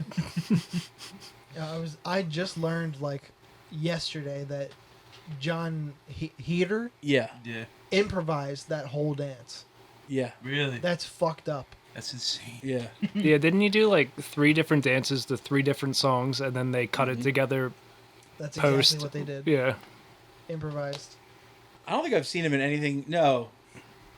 I saw him. He was in what was the movie with Nick Swardson? Grandma's Boy? No, it wasn't Grandma's, About but Benchwarmers. Benchwarmers. Yeah, he was in Classic. Benchwarmers. That's a good one. But his hair was like Underrated. straightened out and shit. And I was like, it's hard to recognize him. He looked so goofy in that movie. Because wasn't like, yeah, because like Nick Swardson was like living in a closet, like peeing in bottles. Yeah, 'cause he was scared of the sun. David Spade's brother in that one. And Napoleon gets beaten to death, and Reno 911 gets beaten to death. And they shouldn't be. Reno 911 is incredible. Every time I get a new pair of work boots, I think of the ones... New boot goofing? Yes. That's exactly what I'm talking about. Premium it gets, ostrich. it gets beaten to death. I just got a new pair of Timbs. I've been new boot goofing, dude. Feeling like $100, dude. You can't help it. Uh, It's the first thing that comes to mind. It's crazy. It's so... I think Napoleon Dynamite was worse, though. When that first came out, that shit was so beaten to death by like the 6th week. You're just like, I don't ever want to see this fucking movie ever again. Dude, I love the part where the old farmer is just eating the sandwich during the lunch break and you just don't know what the fuck he's saying. Supposedly, that's another improv scene. He was just talking to the crew Yeah, with the yeah, camera just running. talking. That's just how he talks. It's so dope. He's the guy who eats the egg, right? Yeah. I saw somebody met that guy and took a picture with him. That's fucking Like, awesome. that's a perfect person to take a picture with. It's so niche. I always loved his uncle where he's just like, I bet you I can throw this football over over those mountains. those damn mountains right there. And then one's like, that's what I'm talking about. Uncle Fucking- Rico. God damn it. Much like Rob Thomas, do you wish the real world would just stop hassling you? Yes. Correct answer. All right. What question are we on? Bring it in a little more, man. I'm all over the board here. We already did Oh. that one. Question number 8. How tragic is it when a fisherman catches an old boot and can't feed his family? You can eat a boot. Oh, that's true. Correct answer. That is the correct. If you're hungry enough, you'll eat that fucking boot. There's some Montreal steak on that shit.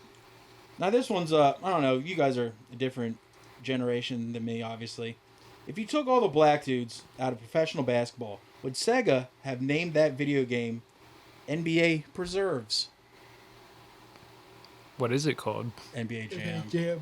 See, that's why it went bad, because it was a Sega Genesis game. And That's a John Martello question. boo. Have y'all ever seen the list of when a Japanese developer tried to make a baseball game for the NES, but they didn't know how to make American names? Yes. Yes. Yes. That's a fucking yeah. I mean, a prime example of those names and shit. Look, it was the Metal Gear Solid names. Like, what's a cool name for like a special agent from America? It's like Revolver Ocelot.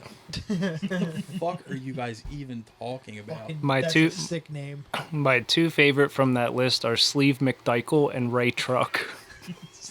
Ray Truck is so good, dude. Because I get to see Ray Truck actually existing. Oh fuck, dude. Oh, I think he played for the Phillies before. seriously. All right, this one's here. I don't know how good you guys are at imitations, A little John Crook joke. but can you imitate the sound of 2 men with Down syndromes recognizing each other at the mall? Hey, dude, what's up? Precisely the answer I was looking for. Fucking nailed it. It's dude. 2024. They say hello and shake hands. True. That was funnier if I would have called him do the other thing. Finally, question number 12. Finish this Meek Mill lyric. Karma, karma, karma, karma, karma, karma, karma, chameleon. You come and go. You come and... Oh, shit. I'm blanking, dude. Don't know. Go. There you go. Got it. Nailed it. Tom, what's that sound like, dude? Perfect. Perfect score. 100%. Damn, we should have a best of this. Like the Jeopardy finals for this. It would just be fucking Lennon protecting his the only person who's ever failed miserably. I forget his fucking last name. The kid is in like 706 bands. Frank Truck. No. What was the other one? Sleeve what? Sleeve McDykel. And Sleeve McDykel and Frank Truck. Ray Truck. Ray Truck. Truck. Yeah, Ray Frank's Truck. his brother, obviously. Oh. Tommy, what else we got, bud? I actually brought a scenario that I wanted to run by everyone, get your opinions on. All right. There's an endless well of these out there. It's a Reddit thread called "Am I the Asshole?" Oh. Dude, solid third.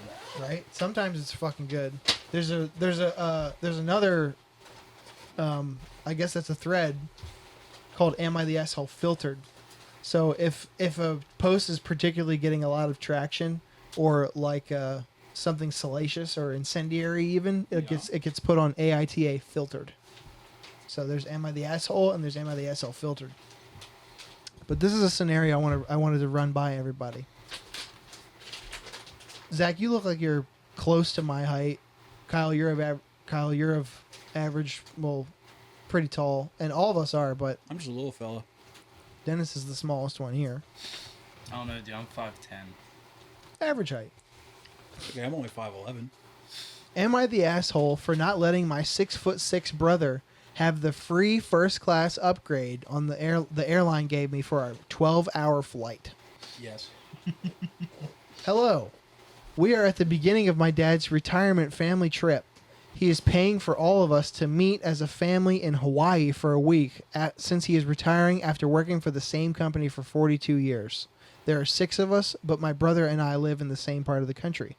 I guess it's relevant to say that I'm 5'1" and my brother is 6'6". Big difference. Yeah, it's comical. I fly all the time and for work and have quite a bit of status with the airline for which my dad bought us our tickets. This is what happened way earlier today. We were all boarded and ready to go when a flight attendant came up to me and whispered that they had a first-class passenger not show up and they needed the coach seat to accommodate a standby. She said I had by far the most status of anyone on the plane. Fucking brag. And so they're willing to move me to first class for free. I was like, oh yeah, and took it in a heartbeat. I told my brother I'd see him in 12 hours and let me know if he wanted any food or drink, and I grabbed my stuff and moved. Needless to say, I had a nice flight. When we landed and we were waiting outside for our shuttle, my brother was so pissy that Butt wouldn't tell me what was going on. He didn't speak to me the whole shuttle ride. We had a nice hello with the rest of the family, but after I got down from my shower, my mom took me aside and said what I did was awful. I asked her what she was talking about, and she said I should have given my brother the seat. I thought that would be the end of it, but all 5 of my siblings and my parents are upset with me, and the vacation is off to a very rough start. I was trying to play with my niece and nephews in the lobby waiting for lunch, and my sister said, no, they only like to play with people who give a shit about their family. What were you thinking? I asked her if this was about the first class thing, and she said, what do you think it's about? I said that he never asked me to switch with him. She said an asshole makes people beg. Family members don't. I've been by myself since brunch and I'm not having fun. Am I the asshole? And then P.S. like an edit. Wow, this totally blew up. Thank you for commenting, everyone. That's the sound of my nightmares. That's my wake up alarm. Same. Sorry. I have a really good friend that lives here in the military, so she hung out with, and we met some really fun and cute guys at a dive bar. Oh, she's a girl. You didn't figure that out? Not until right now. 6'6" to 5'1", yeah. That didn't click for me either. One brother could be Italian or something. Yeah, that's literally what I thought. So my vacation will be great no matter what, but reading your comments really gave me the confidence to not give a crap, or try at least. Thank you. Definitely the asshole. Definitely 100% I think- the asshole. Everybody's kind of the asshole, and for different reasons. She's right where the guy didn't say, "Hey, do you mind if I take the first class since I'm 6'6"?" But it's a, we say it's a 12-hour flight. Yes. Hawaii, To yeah. Hawaii. I mean, then again, also, we're all shitty to our siblings. I mean, That's true. just- Fuck them. this is nature. My brother would not do that shit for me. My sister wouldn't do that shit for me either. Yeah, true. No way. At all. But, and like, but this whole argument is like, you should have let your brother have it. Or that should have been the end of the whole fucking topic of conversation. Also, that dude fully anticipated a 12-hour flight in coach. So Yeah. like, what's the Didn't difference? lose anything. Yeah. Nothing changed for him. But you should be like, oh, you should have let your brother do it. And that should have been the end last comment about it. But then the fact that they just started a vacation in fucking Hawaii, and they're gonna fucking act shitty Yeah. for the whole and ruin this vibe of the entire trip just because of that small infraction. They're definitely assholes Yeah, that's too. just stupid. Yeah, I agree. Everyone's assholes here. Also, the flight attendant came over and whispered in her ear that she had it. So the onus would have been on the sister to be like, "Hey, I just got this upgrade. You want to Yeah. save your legs a little?" So, it's pretty assholey. Inconsiderate. I think all of us, the sibling were like, I'm moving up the first class. And they're all going to be a dick about it. Smell you later, dumbass. Yeah. For real. And like constantly like lean back like, Yeah. the whole flight. I mean, I would. yeah, same. It's funny. But I mean, it would have been nice if she would have offered it. But the fact that they then decided to have this stupid grudge and like leave her out, what are they going to leave her out the entire fucking vacation? That's fucking stupid. That family should have just jumped. Oh well. I think she's more the asshole. If you were like going on a flight, I don't have any siblings, so it's hard for me to like see it from that angle. overrated. But like if you're going on a flight with your fucking boy, you wouldn't leave them in coach to go be by yourself. Like if I don't care who I was flying with, I wouldn't leave anybody by themselves in coach. Yeah, I agree. Well, they wouldn't be by themselves because the standby passenger would have been put in her place. No, what he's saying, like, if they were, like, next to each other and shit. Oh, well. It's like, would you rather your brother or sister be next to you in coach or some fucking stranger for 12 hours? What if it was another 6'6" standby And you guys are just fucking knocking your knees Just, together yeah, the just touching entire knees fucking the whole flight. trip. Just like all the time. Oh. I would have rather. I'm like, oh yeah, I guess I didn't really notice. I was too busy sleeping comfortably. Didn't mention she's 5'1", 400 pounds. I'm also 6'6" across. Like, oh shit. But Diameter. that was just goofy as hell.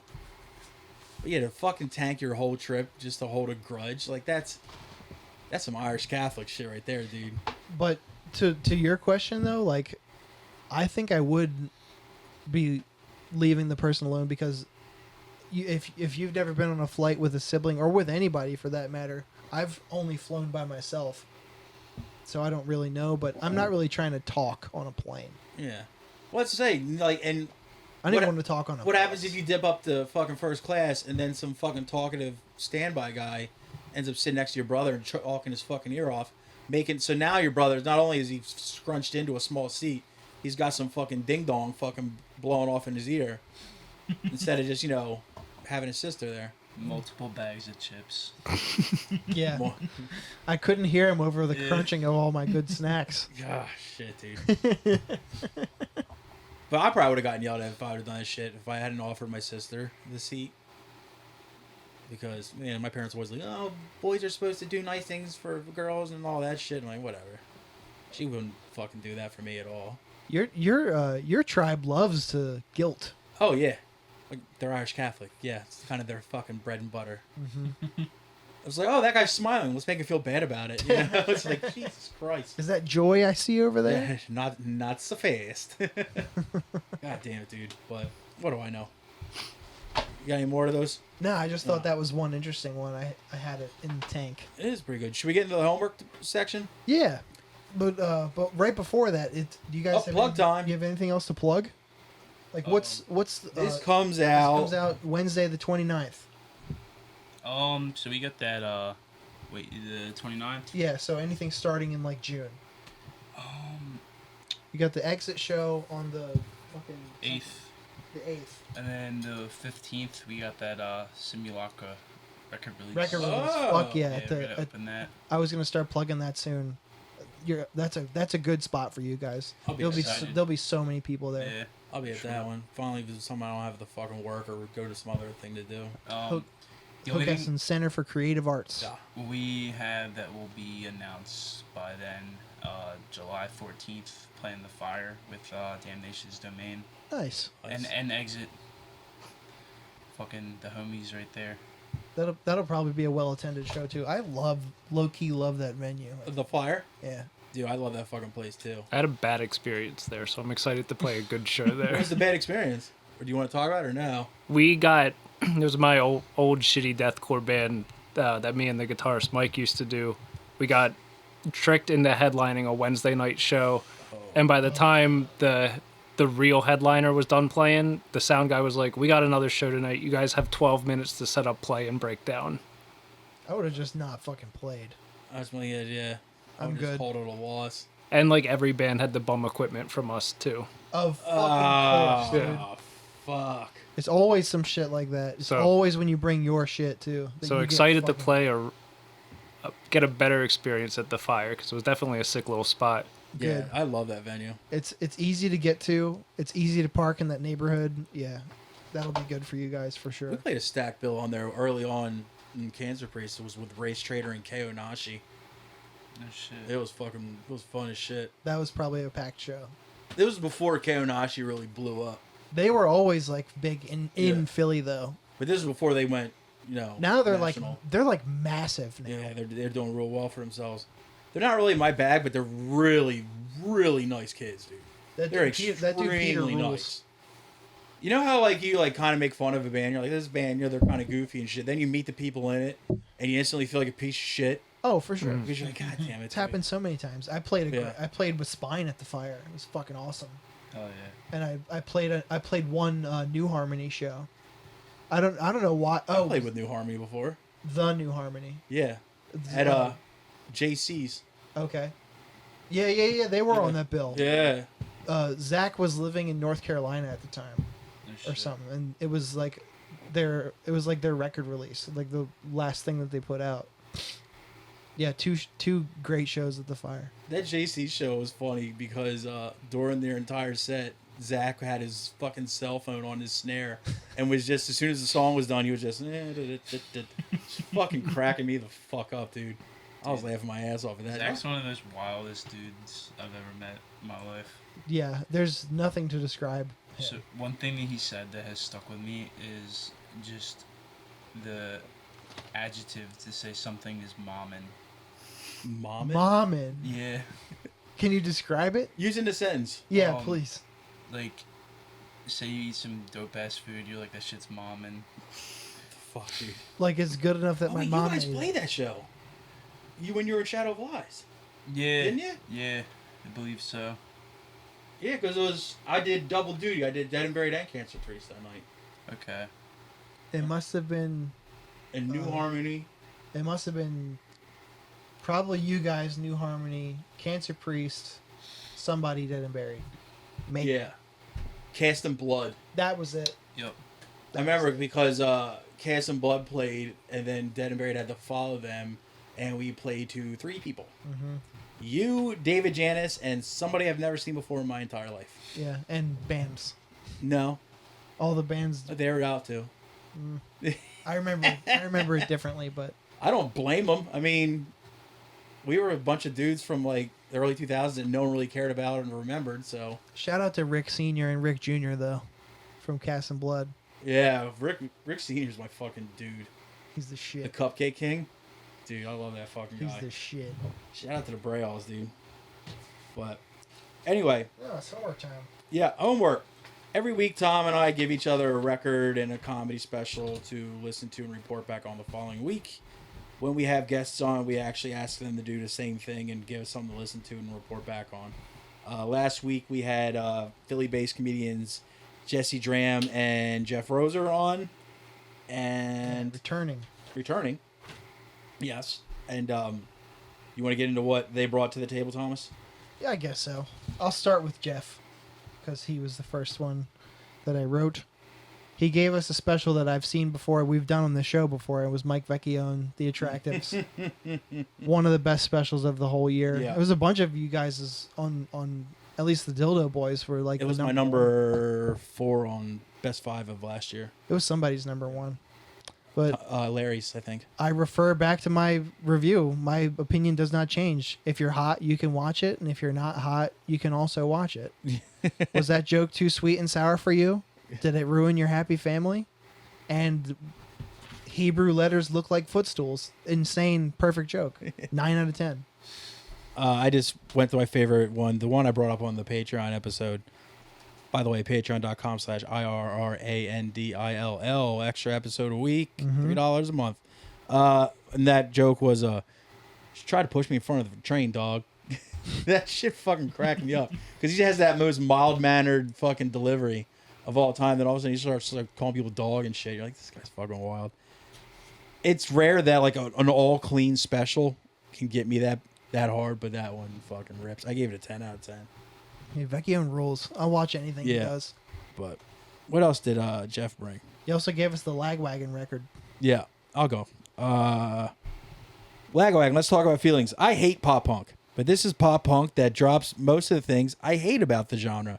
It's not 30 to 40-year-old dudes playing kid music, catering it towards people in their teens and 20s.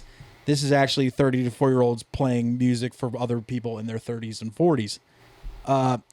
It's just basically feels to me like really just like melodic hardcore punk, but with a little. Sometimes they throw in a little too much of the like the ska type, chick type shit, and like a little too poppy for me at some points. There's melody too. Yeah, but I love the dude's voice because it doesn't have that normal syrupy pop punk delivery of the Fat Records type shit. No, he's legitimately like singing. Yeah, he actually has like a good voice and shit.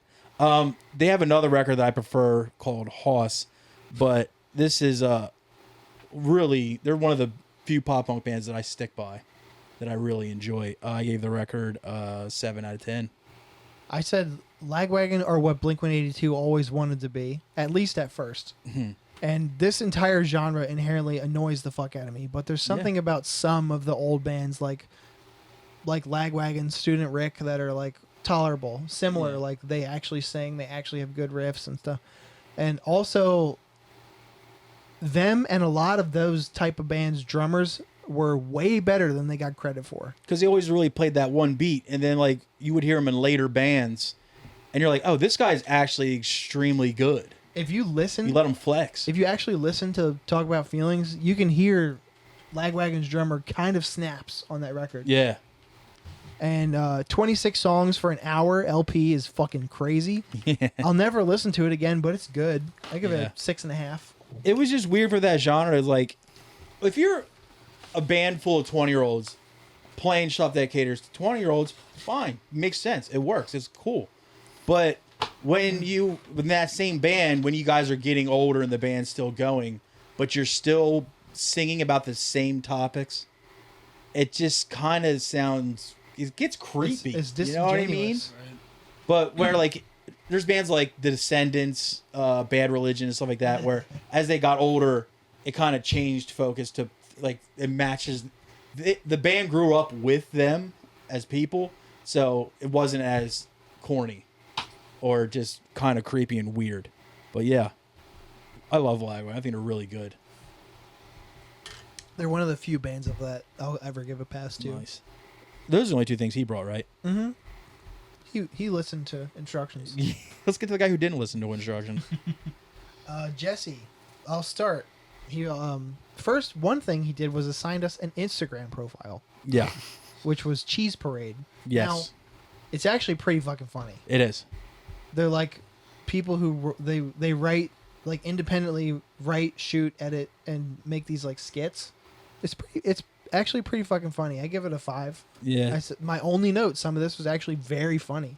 Some of them, like any sketch show, some will miss and some fucking hit. That's pretty much word for word what I put too. But yeah, it's and honestly, you can tell where their budget's kind of at. Mm-hmm. They still pull it off and make it look good. So it's not like it doesn't look like a shitty operation. It's like they're actually trying. Yeah, they're not. Yeah. They're not filming on iPhone 11s. When it's good. But when it's bad, it's kind of like, oof. Some of them I watched with a straight face and didn't change expression. But luckily, they're so short. It's not like you really have time to sit in it. Yeah. So We're talking about like reels here. yeah. But yeah, I think it's at Cheese Parade. That's actually hard to do when you think about it. Like it's you can flesh out and make something funny when you got like 10 minutes. But if you got to make it like 3 or even less, if you're putting it on like TikTok or something, you got to fit all that and have it make sense in that short amount of time. That's actually kind of impressive to me when people can make those small skits and actually make them funny. Nothing compares to Vine, man. Was it a 7-second loop? 6. 6? Yeah. Some of those I'm motherfuckers. in my bum's car. Broom, Brum, broom. brum, brum. Get out my car. Uh-huh. I can quote 100 Vines off the top of my head, but I can't remember what I have to do tomorrow. Yeah. Like, if you can grab my attention, it be something totally non sequitur, like doesn't mean anything at all, and I'm still laughing. That's fucking brilliance. Oh, fuck. Vine ruled. I cannot believe you have done this. I still quote that on a daily fucking basis. Dude. There's fucking scissors in my fucking arm. Oh, fucking Christ. All right, we What got else off track did we there. got? Did he assign us Juvenile's Tiny Desk concert? He did. I mean, the novelty was pretty funny for like 2 minutes, and then I was like, I've had enough. Yeah, where's my note? Mine just says no. There it is. Like, I was already out when he was motioning like this for an audience of no people to Yeah. put their hands up. I was like, nah, 1. it's just weird, like, small things like that, certain genres don't fit. And I think rap's one of them, because they take, like, if you ever been to, like, a live rap show, it's like, there's a lot of audience, somewhat participation. Like, they're like, it's a vibe. Like, The vibe is. So, if I'll push back though. There are some rap acts that can lend itself to that. Juvenile's not one of those people, though. No. It's like, he's like, yo, everybody in the back's like, you're in a room by yourself, dude. You're in a full record store. What are you doing, man? I don't want to hear him sing "Back That Ass Up" to no one. Yeah. I want to see women backing their asses up. It reminds Like me they of should be to that it song. was giving me the vibe of when Rick the Life was recording vocals for a Come and Correct album, and he was like, "Everybody sing along." I'm like, "You're in a vocal booth. By Who are you talking to? The engineer? You talking to him? Like, he's got to turn knobs and shit. Like, what do you? This makes no sense." But Sometimes passion is comical. I was like, "Ha, Juvenile's there in a Tiny Desk show. Oh, that's funny." And then I was like, "All right, what else is there to do today?" Yeah, I Yeah. had to skip in. The novelty's cool, but you know, I had to. Let's see. Yeah, I said everything I needed to say about it. Yeah. He also gave us 1, 2, 3 more records. Yeah. For some reason. He's very passionate about his stuff. I got to give him that, though. Yeah, I can't. He wants to show you everything, dude. Mm-hmm. And I even if appreciate it's it's not some shit that I'm into, Yeah. he's like, he is. Yep. So, unto others, strength. I thought this was going to be promising when the music started, then the vocals kicked in. I got 2 songs in and I tapped out. If I'm ever subjected to power prog, it better be good, and this ain't. 0. Oh. I love this album. Really? Yeah. I could not stomach it. It's not something I would go out and listen to, but it's pretty fucking catchy, like kind of like gothic rock metal. I listen to good catchy gothic rock, and this ain't it. And it's a little bit too sterile for me, a little too clean sound, like production wise, and just It's fucking compressed and like, yeah, But- it's squeaky clean. But I was like, production-wise. I wasn't like offended by it, and I wasn't like instantly running to turn it off. I was like, all right. And they actually generally had like some skill to it. They actually could riff. And that dude, that dude could croon his motherfucking ass off. That dude was hitting it. And he also looked like a mix between like Tiny Tim and the singer from the Ramones. It was weird, dude. But I didn't see the band. I just listened to it. I just like that. Yeah, it was inoffensive and it was played really well. Like the musicianship was good. It's just not my bag. I still gave it a 5 though. I was like, damn. I got through the whole record. I listened to the entire fucking thing, and I was like, yeah. It's not like one of my all-time favorites, but it's definitely something I regularly put on to listen to at work when I just need something that like takes no brain power to It's like listen some to. background music, yeah. You just don't feel like thinking. You just feel like having something playing while you're getting your shit done. Well, especially like riffs and shit Yeah. that you like parts that you know. I get it. And I appreciate it too because like it never got too showy. Like a lot of the stuff that sounds like that does. Like there's not a lot of fretboard gymnastics and fucking wanking off the guitar and shit. I'm a fan of. They kind of subdued it, so I was like, all right. It wasn't what from the name of the band and the name of the album. I was actually expecting like really bad European beatdown from it. So was I. And I was like, this is not what I was expecting at all. But then I was watching, because I was listening to it on YouTube, and they have multiple music videos. I was like, these dudes look like do you remember Beavis and Butthead, Todd's Gang? No, but it's They look like they should be in Todd's Gang, dude. And Todd's Gang's pretty cool, so that's why I gave them a 5, dude. I was fucking... It wasn't bad at all, dude. What do you want to do next, dude? We got 2 more. you pick. All right, I'll go to the one I don't know how to pronounce. Deer and Gray. You nailed it, actually. Fuck yeah, dude. I'm multilingual. Withering to Death. Now, if you would ask me if a bunch of Japanese school shooters decided to write a Mr. Bungle record, I'd be like, wow, that would probably sound pretty interesting. But this is the shit that they would hand over to you. It's all over the fucking place and occasionally gets too close to nu metal, but some of the riffs are pretty fucking good. Yeah. The problem is, like, that good riff will be over within, like, 30 seconds, and then you'll go into just, like, The next part. 5 minutes of just, what the fuck is this guy going on about? But still, like, the good riffs were good, so another 5 out of 10 for me. I had no idea what to expect going into this. Did you actually, like, get to take a look at them? The guys? Nah. Ha ha. Especially when the music started. Then the singer started, and it all made sense. Yeah. It's like a mixing pot of like him and Marilyn Manson or something with a little bit of growly vocals. Despite being musically competent, it was a little annoying. And despite being Japanese, this band sounds like music made for those kids in high school who wore Invader Zim hoodies with cutout thumb holes, who already know how to speak German before German class started. We had those too, but instead of Vader Zim, it was Ren and Stimpy. Yeah, same genre of person. Although, when homies were screaming Japanese on the 4th song, I was like, fuck yeah, Miyamoto, Right? get after it. And it just made me want to listen to him, so I did right after. I gave it a 4. It's good, but, you know, it's not my bag. It just sucks, because like, they've on like a good riffing thing going on. I was like, all right, cool, Yeah. cool, cool. Then all of a sudden it's like, boop, boop, boop, boop, boop. And like, all right, you guys just fucking tanked it. Yeah, And- man. Oh, well. They didn't leave well enough alone or something. Yeah, I was expecting like some weirdo black metal from the title. Yeah. Yeah, but speaking of black metal-ish, he gave us, all right, I can't pronounce. Erythrite Throne. Erythrite is how you say that? Okay. And when I asked him what album we should check out, he said, hey, just go nuts and pick whatever. What did you pick? I was actually searching for Go Nuts, not realizing that it was a note that I took on it. But I picked the album Thy Bastard Offspring Birthed at the Gallows Tree. I picked Lost Within Obsidian Walls of the Moon Labyrinth. These guys are just fucking talking, ain't they, dude? Fucking... Well, Yep, exactly. dude, the one I listened to was 2 songs, and it was still a half hour. Yeah. I heard Ridley Scott ask the devil to make the soundtrack to Blade Runner, and this is what he came up with. Problem is, it gave Ridley Scott the heebie-jeebies, so he got someone else to do it instead, so he wouldn't be so scared when he was editing his hit film. I gave it a 6 out of 10. It's fucking spooky, but a total vibe out record. Yeah. That's it. That is how... Did you get the willies from your experience?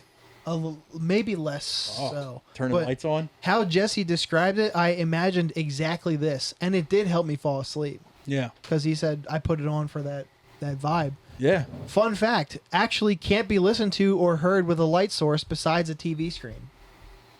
Didn't know that because I was listening to it at night, no lights on, just my TV. Not to sound too pretentious or whatever, but it sounds very, very elementary. I've listened to about 3 hours of their material now, and all it doesn't really go anywhere. Not that it needs to. There's atmosphere. It's the antithesis of technical, and it sounds like stuff I could literally make myself using GarageBand or like an iPhone like synth app or something. But I listened to it for hours. I just had it on, and yeah, 4. I actually Good. kind of liked it because it wasn't overly pretentious and shit. It was just kind of like, I'll yo, probably put it on again. yeah. It was pretty cool. Like it's not like a genre I really dip my toes into, like the synth stuff. I like synth stuff, but not like that, and not all the time. So You like the I'll- 1980s cocaine synth, and that shit is pretty fucking badass. black leather jackets, chicks Fuck with yeah. big tits and fishnets. Yeah, for sure. Fuck yeah. Cool if it was dudes with big tits. I mean, somebody's got to drive them. It's a good point. Let's see. What did you bring me here? Now we got each other. Oh. You want me to go first, bud? I'll go first. Oh. Because I got 1 music assignment and 2 comedy assignments. Uh-huh. You gave for the record you gave me was "Believer" by The Promise. Yeah. And record it went straight down the middle. Not great, not terrible, but it goes. I could actually understand the lyrics, and it wasn't too like overly motivational, but it had its moments, and the drummer is damn good. I probably wouldn't listen to it again in my own time, but it's still a 5. I wish that dude would sing in a new band. He's a good singer. He did Another Victim was his other band. If that band had like different lyrics and like, or if I don't understand what you're saying about the motivational type lyrics, like that Hatebreed shit. yeah, the Hatebreed shit where you can't tell if it's a Hatebreed title or an AA saying. Yeah, it's just like It's tough. it's like, dude, like, all right, Jamie, you want us to keep our focus? Like, calm the fuck down, you weirdo. If that shit was coming out as I was coming up, I probably would have loved it. You may have made something better of your life if you actually listened to Hatebreed lyrics. Like, I decided to face what consumed me. It actually took up a trade at 18 Yeah. instead of 42. Now I have a job I love, and I'm not 400 pounds. Damn, dude. I just got punked out by Jamie Hatebreed. That's all you thought about that record? Yeah. All right. What else did I give you? You gave me I'll start with Phil Hanley live in Ann Arbor. It was like a 29 Yeah. minute video of like just crowd work shit Yeah. from a show Yeah. 5 months ago. I had watched it that day when I brought it over. Interactions with the Italian guy were the best. Phil's like lax attitude really adds to his stage Yeah. show, and I just love that dude. It's a 7. Like He's violently Canadian. yeah, Like, if someone's like, describe what a Canadian is, I was like, just watch that. And like, he's always at like a 5 when it comes to like energy level. yeah. Oh, it's fucking ridiculous, dude. One of my favorite things that Phil Hanley does is like if he sees an attractive girl in the crowd or something, or if he's like doing a crowd work thing with him, he'll be like, "Oh, so what does your boyfriend do?" Yeah. And the girl will instinctively be like, "Oh, I don't have one." He'll be like, "Oh, that's so weird." Or he'll go, okay. Yeah, he goes "Hmm," a lot. Yeah, kind of feel like we're flirting right now. Yeah, dude, it's I fucking funny love as shit. that dude. And as soon as some girl will be like, "Oh yeah, I'm single," and the crowd will be like, "Oh," he's like, "Would you guys chill? I got this." That shit fucking cracks me up, dude. I So love good. that guy. I love that dude. The other thing you gave me was Brendan Eyre. I spelled it wrong. It's Eyre or some shit. Yes, Desiree. yes. Your radiator shot joke was awesome. He has one of the worst delivery styles I've ever seen, but he's so fucking funny. Yeah, Really easy to get past it. yes. It got even better as it went on too, and he's a fucking awesome joke writer, and I think I'd like to see him. I gave it a solid 8. No, I loved it. I'm glad to hear it, bud. I thought it was really good. Now I wish I could say the same about the special gravy. Whitney Cummings, Mouthy. Oh yeah. First off, watching comedy specials on OnlyFans was weird. I mean, it's kind of weird to have a special on a thing where your only competition is boobs and dudes jerking off. Well, there is a point. Yeah. Well, unless you're a comedian that talks about boobs and dudes jerking off. Actually, there's like 5 or 6 comedians like that. Well, it's so that I retract. it's so that they can put that special up there, and like YouTube won't limit it or take it down or something Oh. because of like an algorithm, like a computer program is filtering through words that are said, not context, not joke, like, and will flag the video and fuck whoever posted it, or it'll get buried. So it is a place that they can put a special up and not have to even think about that. So I get it, but I don't like their platform. Like how you had to watch it, like the viewer. the viewer. It doesn't work well.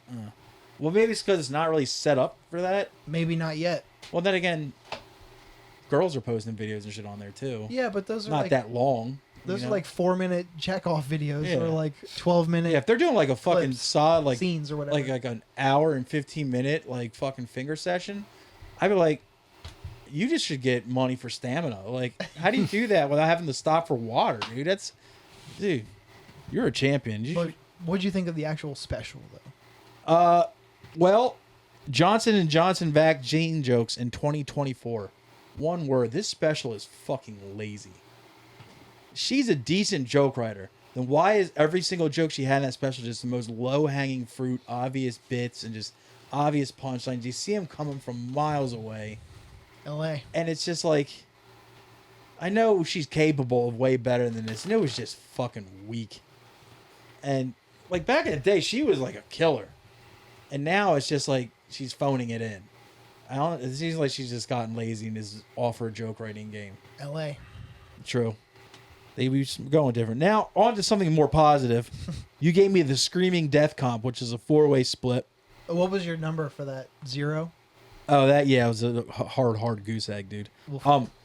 Now, it was a 4-way split, and I had actually heard one of these bands. So I'm going to start with them.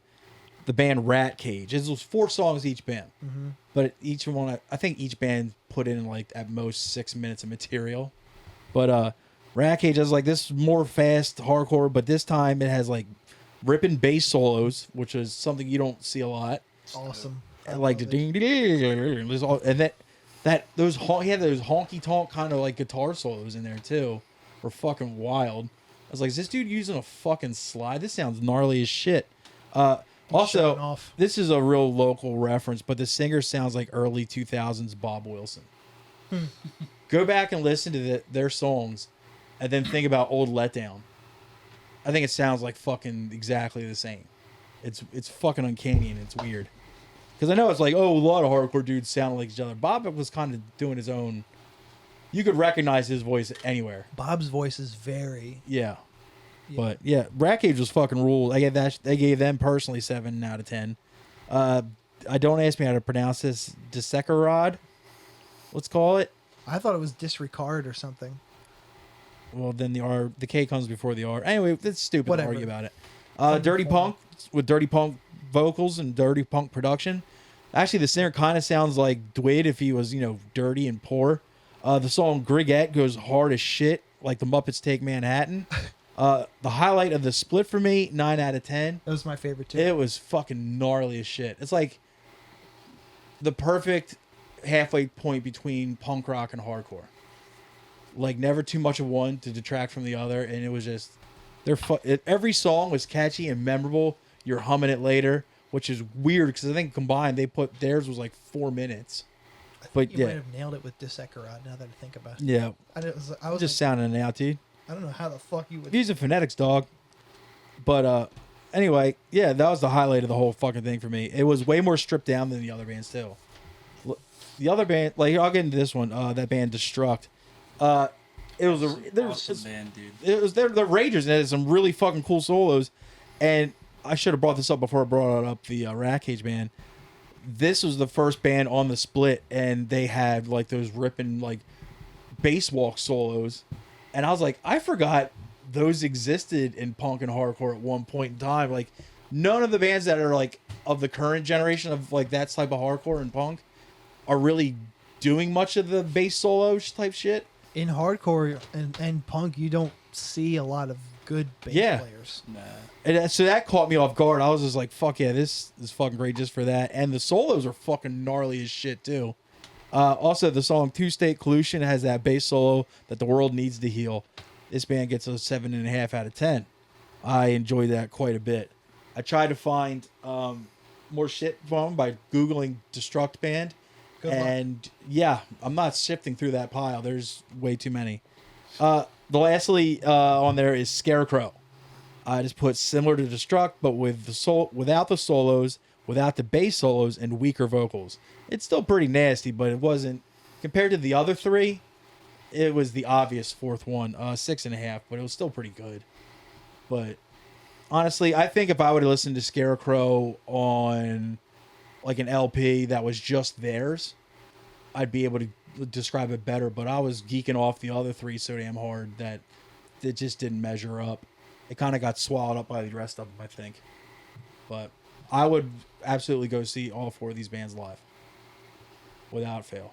I know I'd wear a fucking clothespin on my nose because there's going to be a lot of stinky people there, but... Yeah, I was going to say some of them... Or girls trying to mace me and stab me with box cutters, so... Some of them are playing Something to Talk About. Is that the one in Pittsburgh? No, it's in Philly. It's like in a couple weeks. Oh. I'd have to go. Alienator's playing. Stingray's playing. Nice.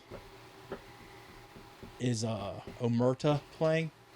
Oh, it's a band I saw on Lamb Go the other day. They were really bad. That brings us to this week's assignments. Yes. Boys, what have you been listening to lately? Don't worry about hyping up your friends' bands. We'll do that at a later date. It's just stuff you stumbled across that you think was really good. Genre doesn't matter. Year it came out doesn't matter. I'm gonna bring Swans' debut album "Filth." Nice. I just caught them in New York a few nights ago. It was the wildest shit I've ever seen. Mm-hmm. I've also been listening to this band Crippling Alcoholism. Huh. Some of the most evil, skin-crawling sounding post-punk I've ever heard. The album's When the Drugs Made You... When the Drugs That Made You Sick Are the Drugs That Made You Better. Damn. That's a fucking mouthful, but it's kind of a sick-ass title. It's the heaviest album I've ever heard in my life, and it's not remotely metal or hardcore. Fuck It's yeah. just heavy, like, topic-wise? No, the music's like... Oh. Heavy is the only way I can describe it, but Okay. it's like a different type of heavy. Say no more. Yeah. That's probably going to be cool. I'm excited I got an excuse to listen to the Swans more. Dude, I'm surprised they're all still alive. They're all like, fuck, Jesus Christ. Michael Gira is probably like almost 80 now. He had to sit down through the whole... They played for 2.5 fucking hours. Christ. Jesus. He sat through most of it. I don't even want shows to be 2.5 hours. Right? I'm sure he doesn't either. I have a hard time wanting to see my favorite band play for more than like 30 minutes. Yeah. They played their song "The Beggar" and they stretched it to 90 minutes, and then we're like, they asked the crowd like, "How long we played that for?" Someone was like, 90 minutes. He was like, "All right, here's the next one," and they started the next song. Wow. That's a pretty cool bit, though. I never got to see them. And I've been a fan for quite a while, but I've yet to see them. I've seen them in like all their 30,000 side projects, but I never actually got a chance to see Swans. Kyle, what you been jamming lately, dude? All right, I got three of them. All right. Slide by George Clanton. Oh, Clanton. Yes, sir. That's dope. It's some dope like electronic type shit. It's called Slide. Yeah. It's like George Clinton, but CLA I got NTO. that part. Next is probably one of my favorite albums of all time, Blind by the Sundays. Nice. The Sundays. Did I bring them to you? Mm-hmm. Yeah.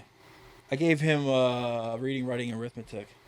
That's a solid album, but I think Blind is the superior. Very good album. And then my third one is another classic, Please by the Pet Shop Boys. Huh. I actually don't know this one. It's a good like synth pop 80s style shit. I remember them from MTV back in when I was a young lad. What's the name of the album? Please. They had cool haircuts. Remember that. What do you got for me this week, Tommy? Let's see, this week I have a special by a guy from Delaware, actually. Don't you do it. Don't you do it. We've been over this. It's not going to happen. Thank you. The comic is David Piccolomini. Huh. You know how to spell piccolo, like a piccolo snare drum? I It's- actually know how to spell Piccolomini because I know a couple. The special is called Goblin King. It was filmed in Wilmington, Delaware. Where at? I tried to find it, but I couldn't. He might have he might have said it, but I forgot to write it down. But I heard him talking about it on another podcast. I watched it or mostly listened to it, and I was fucking like, "Yo, this is it." What pod was he on? Dad Meat. Damn, that's weird that this Delaware dude went under my fucking radar. Mm-hmm. Well, he's been in New York for a while, but yeah, the special is called Goblin King on YouTube. And music, I'm going to give you a record by a band I found a long time ago. They just released a new record that's pretty fucking awesome. Okay. The band is Extortion. The new record is called Threats. If it's the same one I'm thinking of, I didn't know they had a new record either. Mm-hmm. It's the one from Australia. It is. Mm-hmm. I think the Loose Screws, I think, is the record with the white cover. Yes. I found that that was instrumental for me finding oh, shit can go fast and be really awesome. Actually. I got 3 albums. All right. for you. Good. Or do you want me to limit it? Please. You want me to limit it? Please. Okay, now let's give you 2. All right, 2 albums. This is an EP, but it's longer. It's not. It's EP as it's in a small amount of songs. It still has quite length. It's a band called Godflesh. I'm sure you're familiar with. No, never heard of them. And the EP is called Cold World. And I have an old noise rock band from the 90s that I've been pulling out of the dusty bin in my room. It's a band's called Cop Shoot Cop, and the album's called Release. It's really cool, like New York noise shit. 2 bass players. It's pretty good. Man, the release is called Album. The album's called Release. Die in a Fire. Oh. And that is all I got for you. No comedy, huh? Do you want some comedy, buddy? Here. This special's on YouTube. It's by a guy named David Nihill. Nihill. And his special is called Cultural Appreciation.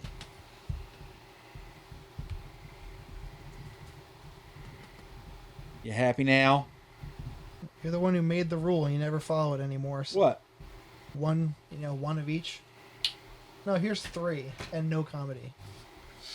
You're a fucking renegade, I tell you what. Yeah, get somebody new to do this every Wednesday or Tuesday, whatever fucking day you decide on. You got anything else, Tommy? I don't. Patreon.com/IRRANDILL.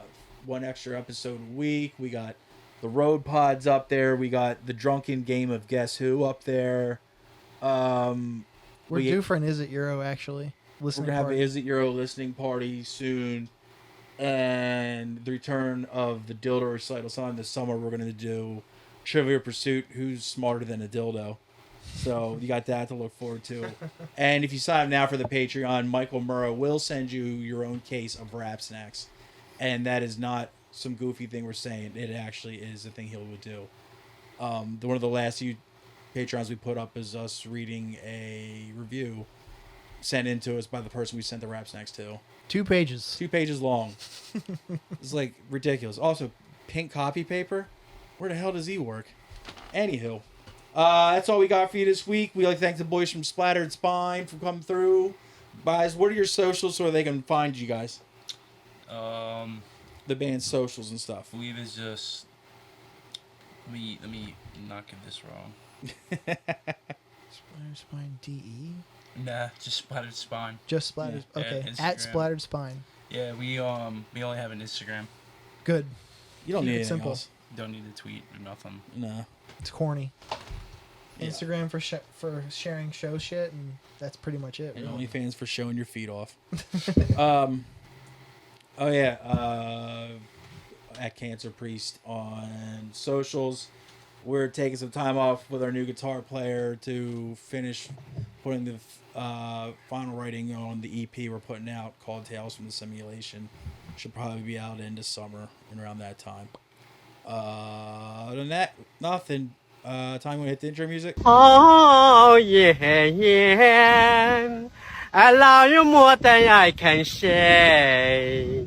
I love you twice as much tomorrow. Love you more than I can say. Oh, yeah, yeah. I miss you every single day. Why must my life be feel so low? I love you more than I can say. Thank you.